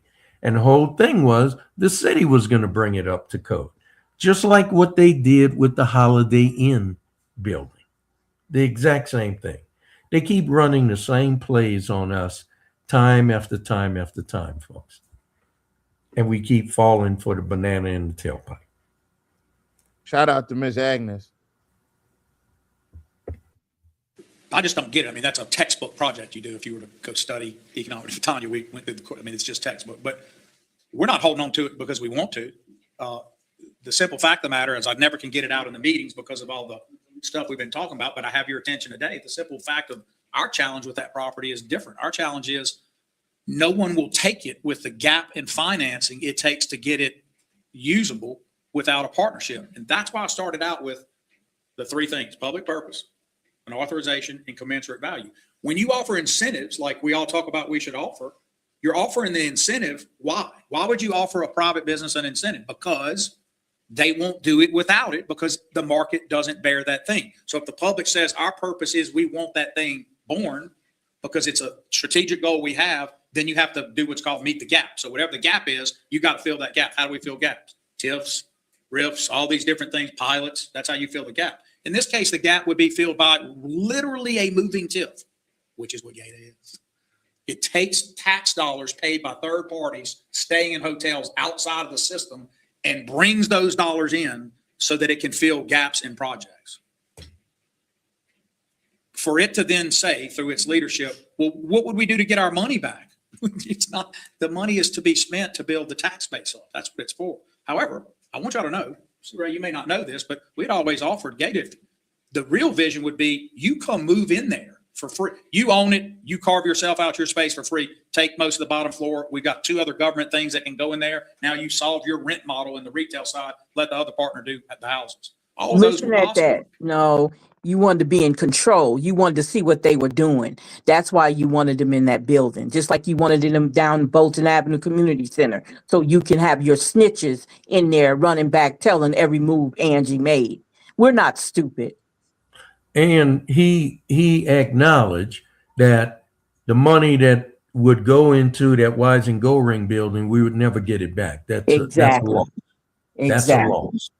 Well, guess what? If you got to do all of that to get somebody to buy it, God darn it, just demolish it yourself. I'm sure it costs less than that. Then you try to bring it up to code and try to sell it. Then you got to put it on the market. Then you have to advertise for it, and you have to put money in the advertising behind getting it sold. Then it has to be turned around rather quickly because you're already operating at a deficit and fixing it and bringing everything up to standard. That you're talking about a multi-million-dollar project. And I'm not just talking about $1 or $2 million. I'm talking about if you're doing it right, at least a $20 million project. And you want Gata to what? Spend the next 20 years paying for the Weiss and Gold Ring building when you spent the last 10 years doing nothing with it? The last 20 years doing nothing with it, I guess. I know the council keeps saying, not the council, members keep saying there's no vision for it. The published vision couldn't be more detailed. It's just whether you have the desire to do the project. But the gap is no one will take the building as it is. But that's not Gata's fault. Gata didn't accept the building. You did. Yeah, exactly. That's not their fault. So why are you trying to put that on them? And again, you had somebody who was going to buy the building as is, and y'all turned them down. So stop it. Stop it with this. And the reason he turned them down because they were not going to do what he wanted them to do with the building. Mm-hmm. If it's mine, you're going to tell me what color my car needs to be? Exactly. No, if I want a blue car and you're saying no, the car needs to be red. Yeah. Okay, well, no, I'm not interested in a red car. Okay, well, then you're not going to Any car. You don't need no car. Yeah, exactly. And like I said before, and I know it's a tiresome comment I made, Mr. Fuller was talking to that guy the morning we made that video out in front of Weiss and Gold Ring. And the guy said that he would take the building as is and he would do the work on the building. He wasn't going by what Jock was saying or anybody else was saying. He said, I want the building. I'm willing to buy the building. And they refused to sell it to him. So I don't know. I don't know what else to say with that. Because I think That's what Gator would be for, to help us. should have took that help them. opportunity. I'm sorry. No, go ahead. I'm sorry. I was Just trying saying they had that opportunity to get that building. I mean, to get that building off their hands, and now you're turning around trying to make Gator take on that building when it could have been sold a long time ago. On ending that gap, so that the criticizer on KOB's thread that said, why would the city need to be in any project where it owns something, is fulfilled. Because then after all, it's not the city's tax dollars or the citizens' tax dollars in it. It's the outside money that the hotel motel tax is for going in it. That makes total sense. Why did the city of New Orleans own the casino building? Why did they do the TIF that did the trademark? I mean, why did the Capitol Hilton do the TIF that does that whole area? Was that Fowler? Ask that Folks question? who want to be against. Yes, that was Fowler. Okay, so we know that Caffrey is there, Lewis is there, Hanson is there, Fowler, and Villard. So is Felter there? Because she would have had to taken off from work also. He don't mention her. Somebody in the comments said that most of the people there are city employees. That are there, they're on the clock. They have to be there. If they're, because it's political season, there's no answer you can give them. So there was a young lady who spoke yesterday who's just in this politically. She has a site on Facebook that is for political purposes. That's why she's here. She literally asked this question. I think it went something like this. Oh, they're on to you now, Shamir. They done some investigative research on I've you. been talking too much. I've been coming up there too much. Okay, they're gonna arrest you next time you show up there. Oh man. Yeah, don't worry, we'll get you out. Yeah, I made we'll a few get you. friends after this comment though. I made a few cop friends. We're gonna get your bail money. So wait, Shamir, were you actually at that meeting? No, she was at the meeting I before wasn't that. at this mayoral briefing. I was at the meeting before. The day before. Lord, and he done put a big bullseye, a target on your back. That goes he back wasn't even to what I was there. saying earlier, is that it wasn't the comment from the day before that caught his attention. It was the comment from when she came up there to talk about the budget. When her and Linda Bell came up there, and Brother Greg was up there. That's when she caught his attention. So he had his lackeys go find out who that woman is. Who is that smart woman up there coming here with those very significant questions? And those numbers, where did she get those numbers? It looks like she's combed through the budget. Oh Right. no. Oh no, we got one of them that actually reads the budget.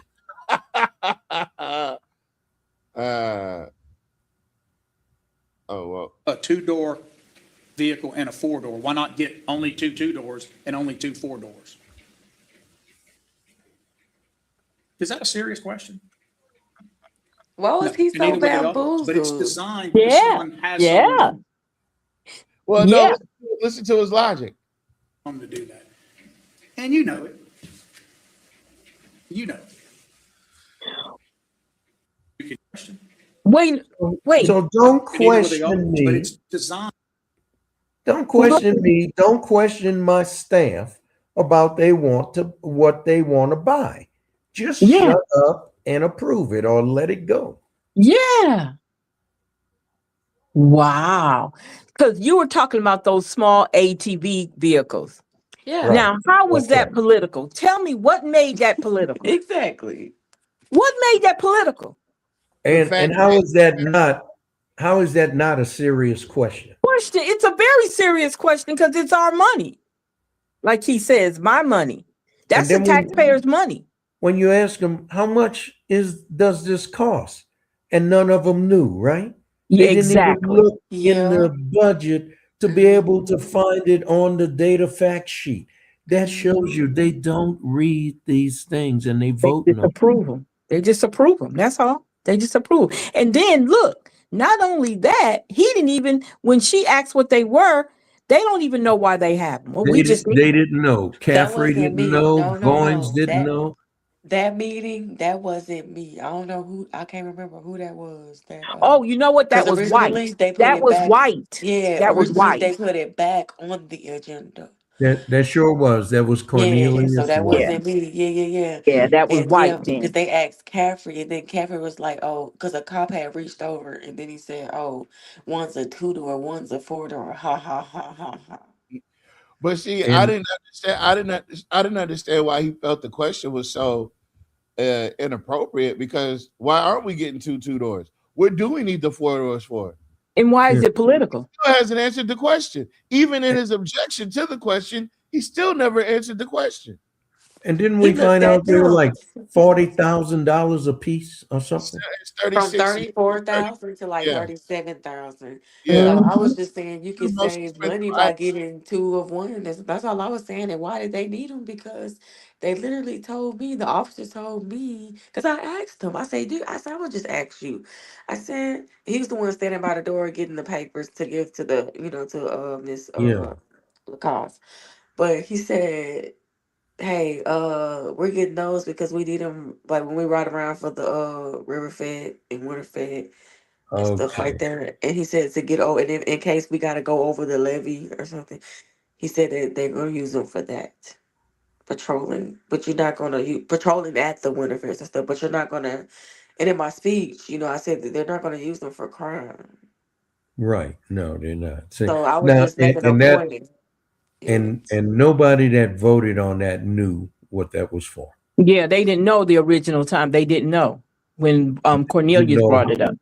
Well, didn't know Mr. how much either. It's way more. It's way more to it that we found out, right? So here's what we found out. We wanted to know why Mr. Green brought up the fact when she said that, right? Mr. Green, and this is how I know that Jock is pissed off at that question. Mr. Green said, well, I'm glad you said that because there was only one bid submitted for these items. Oh, that's right. That's Yep. right. That's One right. thing. He One said the thing. only bid that came, there was only one bid that came through. So Shamir did the extra legwork while we were on live, and she found it. She traced it down to a Chris LaCour. That was the owner of the Lower LOE.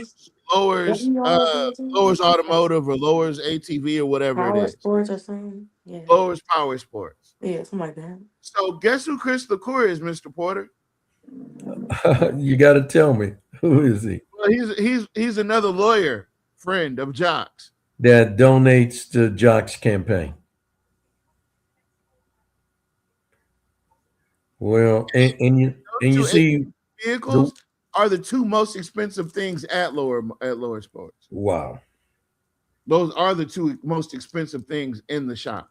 And I bet nobody else that they sent a bid package to had those particular specifications. And I bet it was LaCour that put together the bid package. Damn. So nobody else had that to bid on. So Nobody. That's why he was the only one and he won the bid. And that's why it was $37,000 a piece. Nobody else could bid. It's crazy. Yeah. And look, Michael Marcotte used to do that all the time. He would write the bid package for a specific item that no one else had but one particular company. Pan American. Yeah. So and then half the time Pan American didn't even have the equipment. They would go sublease and they would go get it from somewhere. They get somebody, a subcontractor, to do it and still get paid off of it. Right. That's right. One come to do that. And you know it. You know.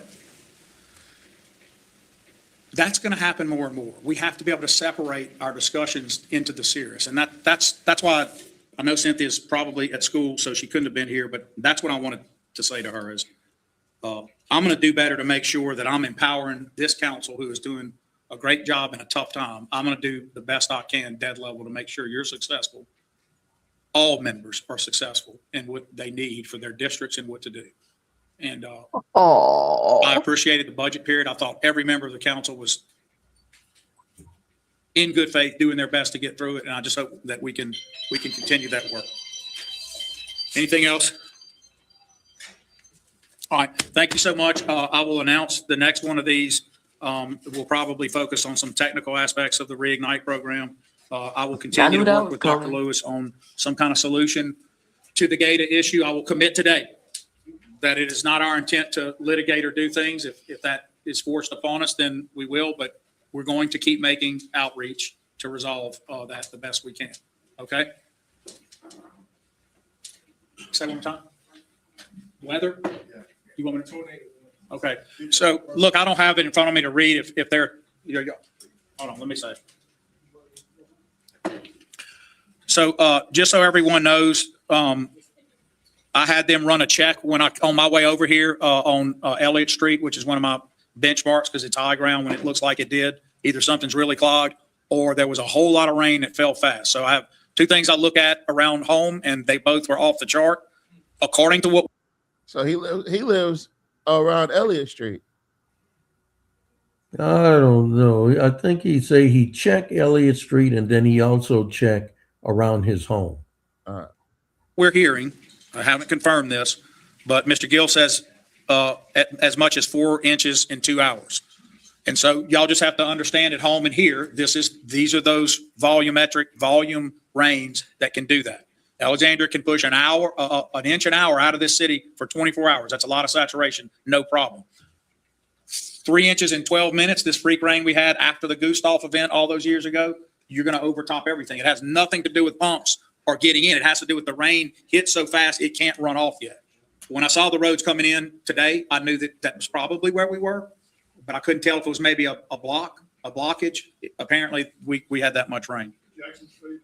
Yeah, it was bad, but look, underneath to let you know it wasn't saturated, underneath the I-49, there was nothing.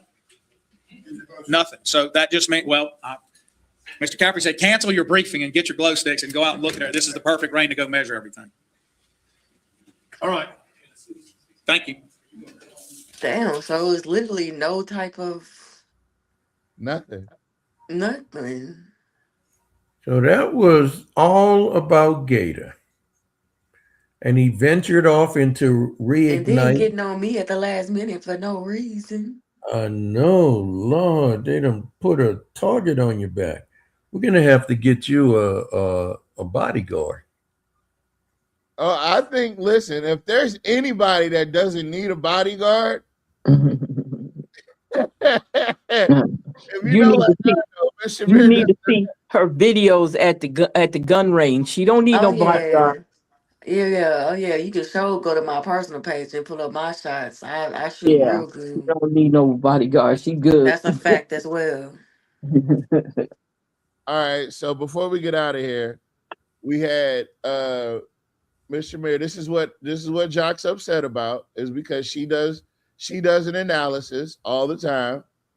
And so she said, what is the Reignite Project? Right? So she's talking about this. She even linked everything, blah, blah, blah, blah, blah, right? And ain't no blah, blah, blah, and they don't know what you're talking about. No, because they can read it. We can't we cannot see that. You can't see that?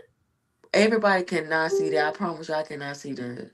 Yeah, I think you're making that shit up. You trying to blow it like see, that's perfect. You just gotta scroll over now. No, like the whole screen, yeah, like that. And then you need to move us out the way. Move us out the way. Like the icons. I get that part. I'm trying to shrink down the damn screen. Well, ain't nobody tell you to be smart, Smarty. You need to move us off the screen completely. I literally told him that already. Oh, now he do it. I could have been. That's not the problem. The problem is trying to get to the actual content. There it goes. Oh, that's the early voter statistics. Oh, I can't do it like that. I got to do it like this. All right. So she explains what Reignite is. And she says a few Reignite projects found in the 26-27 budget. We can't see that. It's not my fault. And at this point, I don't care anymore. Why you zoom out? Just zoom in. I can't just zoom in because it's going to take up all these other things on here. But we don't need to see that.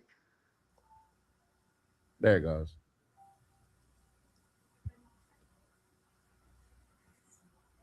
Now, Jesus. All right. So the Handiworks renovation. Don't know what that is, but they want $500,000 for it. The Masonic Corridor Phase 2, they get $250,000 for it, a little bit over $250,000. Directional signage and striping, $500,000. They already putting that up. It's all about Cabrini in the mall. Worley Drive reconstruction. I don't even know what Worley Drive is. That's $750,000. The tennis court additions, $250,000.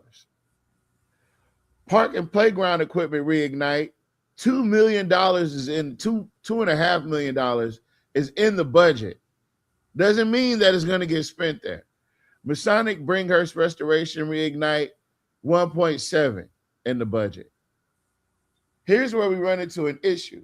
The below projects that are in citizens and ratepayers need come after reignite projects the mayor is proposing and already spending money on. Drainage improvements. The Willow Glen project, $768,000.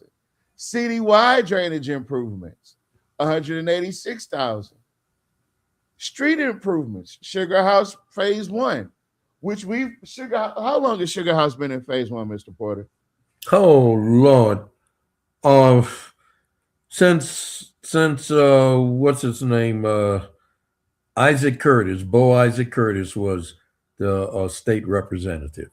And then it was is he talking? Yeah, you can't. Yeah. Okay. Yeah. Can you hear me? No, she can't hear you. I can hear you. Oh, okay. That goes back to Bo Isaac Curtis when he was the state representative. And then Herbert Dixon succeeded him. And then Jeff Hall succeeded Herbert Dixon. And then Ed Loverdane. That's how long it's been there. Now, it was appropriated under Isaac Curtis. There was no movement. The city needed to match 20%. And so they never did. And so it went away. And then Ed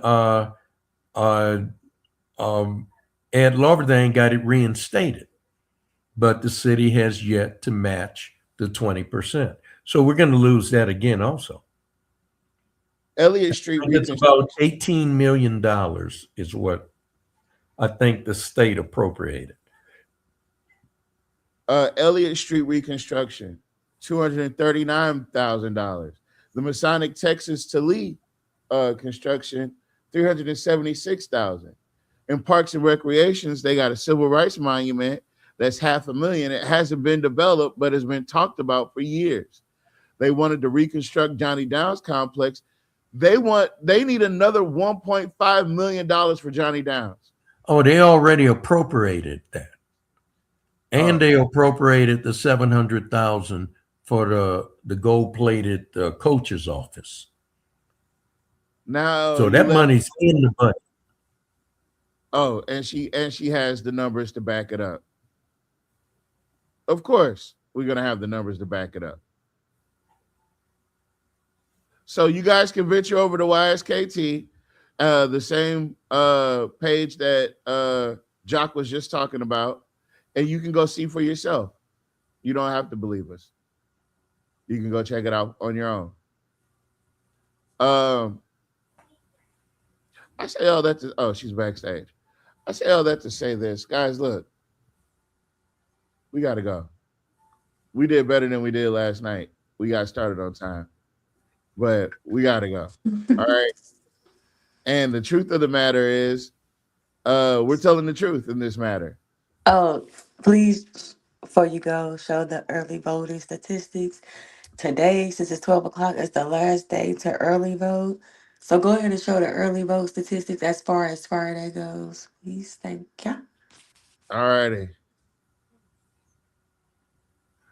Total votes for is Rapides Parish? Yes. All right. So early voter numbers. Broken down by race, 3,061 votes for white folks, 1,147 for black people, 115 for others. That's 1,868 males. That's 2,453 females. And listen, there was 1,609 Democratic ballots voted on in early voting. There was 2,190 Republican ballots voted on, and there was 524 of other. There were 2,591 in person, and there were 1,732 absentee. These numbers for Rapides Parish, for what it's worth, don't look half bad. They don't. They're not far off. You're talking about a 500 person difference between, and then you're looking at the whole parish, and you know this parish is majority Republican, and to only be separated by about 500 votes between the Democrats and the Republicans is I don't know, that's it's decent. I'm not mad at Decent. It's it. Yeah, decent. It's I'm not mad. decent. I'm not mad at it at all. It's decent. That's a good turnout. Yes. Especially when we're not known for turning out early anyway. Mm-hmm. So We used that used to be the main time. Yeah, it used to be our thing. Yeah, that used to be our thing until they messed with it. So y'all go over. Listen, I don't think we give YSKT enough credit. Y'all go over to YSKT. When I tell you they do a good job of keeping up with all of the local news, and it's cumbersome. Where do you think we get some of our information from? YSKT, of course, because they have a way of parsing it down and making it, just like we just read, just that quick. Now we know about what's going on with the early voting. Boom. That's all it took. Just a little quick glance over there. So make sure you guys are following YSKT, because the name of it is You Should Know This, Alexandria, Louisiana. It's not a political You're a great promoter. page. They just report the news. Yeah, it's news and media. It's news and media. I made this page in January, literally. Because it was a new year. Everybody has New Year resolutions, right? Yeah. You did a wonderful job. That was my New Year's resolution, literally. A great student, you guys. She's Thank a Very, very good. Very good. Also, I want to commend Tavares. Tavares, you did an excellent job facilitating that meeting with the state of Louisiana, the governor's office. His representatives was on there. You handled that very well, very professionally. I was very proud of the way you First handled it. applause. And you made a good account for yourself and for us. So good job. Well done. That is so nice. Well, Tavares, I'm so proud of you. I'll be trying, bro. I'll be trying. I do. Yeah. You get the hand clap. Yeah. No, You wait a get minute. Hand clap. Wait a Let me minute. get that hand clap. Cut the malarkey. Mr. Porter, if you guys don't know, Mr. Porter was on the line, because you guys don't know. When I tell you when he gets into his little smooth mode and he wants to relay a message, he's on point. And you can't miss him. You can't miss him. if there is a question, he has an answer. You can't miss. And I want to commend Mr. Porter for being there, because I swear to God, I can't be all I can be by myself. It's people that you need around you that make you a better person. And so Mr. Porter is definitely one of those people. Makes you force you to bring out the best in yourself. Well, thank you, but I thought that was a good meeting, and you ran it very well. So I didn't tell you. I called to tell you what the results of the meeting was, but I think you already know. But listen, Mr. Porter, it came out better than we expected, because on the back end, I have to talk to you on the back end. Just stick around after the show's over. Look who came in the comments. What's up, brother? I seen you over there in Baton Rouge. Congratulations, dude. Yeah. Thank you for going to represent the people, man. Yes, yes. I seen Dr. Bowles too I saw Dr. Bowles there too. I did. I saw her there as well. Yes. The next time, brother, Boo, the next time you talk to Omari, you tell her I said hey, and tell her to accept my my friend request. This is my, as somebody called it, my troll page. So yeah, just make sure she sends me a friend, accepts my friend request, because I've been trying to link back up with her. We got some cool stuff we need to do. But yeah, shout out to Power Coalition. Shout out to a couple of other those organizations that showed up and showed out today. Yeah, I don't know if you saw what happened, Mr. Porter, but I'm gonna run the clip back in just a second. Give me a second.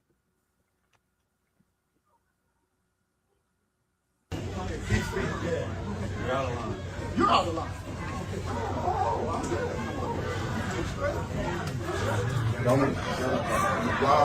I know who you're talking to, sir. And not address that. All right. Don't worry. I'm not testing. Order. Sit down now. He disturbed the order. He came to us. I didn't see him.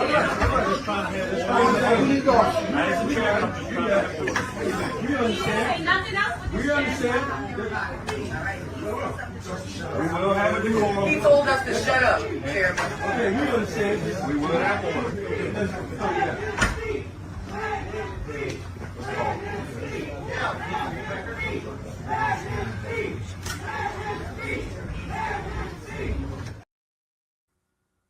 So again, who was the guy? Who was the guy? I don't know, but that was Representative Morris out of the Monroe area. He was the one who put the bill forward to eliminate the clerk of court's position in New Orleans. Okay, that's who that was. Okay. Yeah, Morris. Did you see Brother Ed up there? I did. Yeah, I did see Ed up there. Yeah. So, we'll continue this civil discourse. Listen, I'll be on TikTok and I moderate for a number of people, right? And my motto is, this environment is as safe as you want to make it. You come in with the foolishness, it's not going to be safe for you. You come in with good faith arguments or good faith discourse, it's moderately safe, moderately. And it's a big emphasis on moderately. This is all caps, moderately. But this new political environment for people like Jock, and for people like Cynthia, and for people like Curtis, these people aren't playing no more. They're not going to be silenced. I hope you get that. And matter of fact, Brother Nat came up with a great idea. He said, I'm glad you guys are meeting up at the mall between 3 and 7 on May 12th. Because at least now we have some place and plenty of room to protest. Keep that in mind, Alexandria. It's an election year.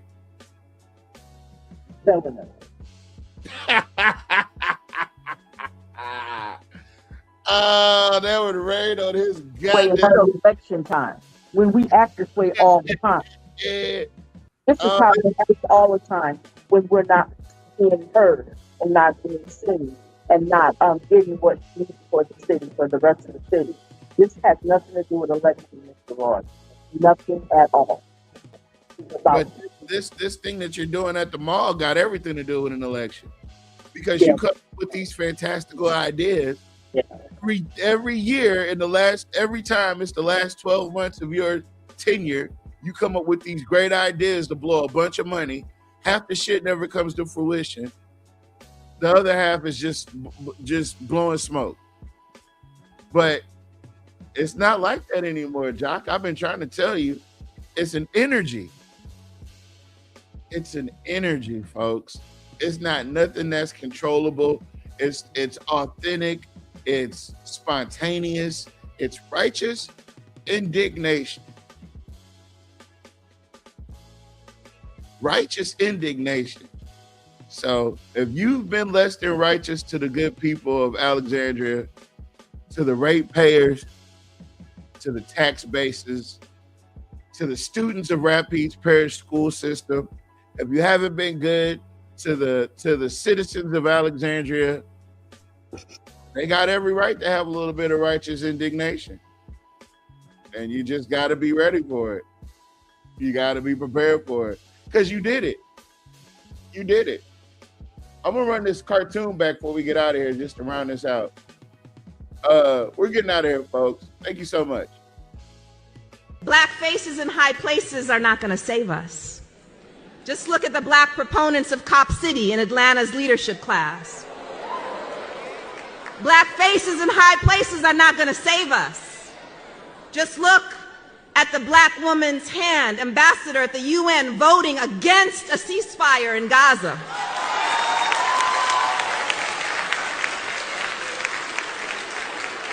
That is, our blackness and our womanness are not in themselves trustworthy. If we allow ourselves to be conscripted into positions of power that maintain the oppressive status quo, our blackness and womanness are not themselves trustworthy if we support the occupation of black neighborhoods with so-called better trained police, or remain silent about the genocide of oppressed peoples around the world funded by our tax dollars.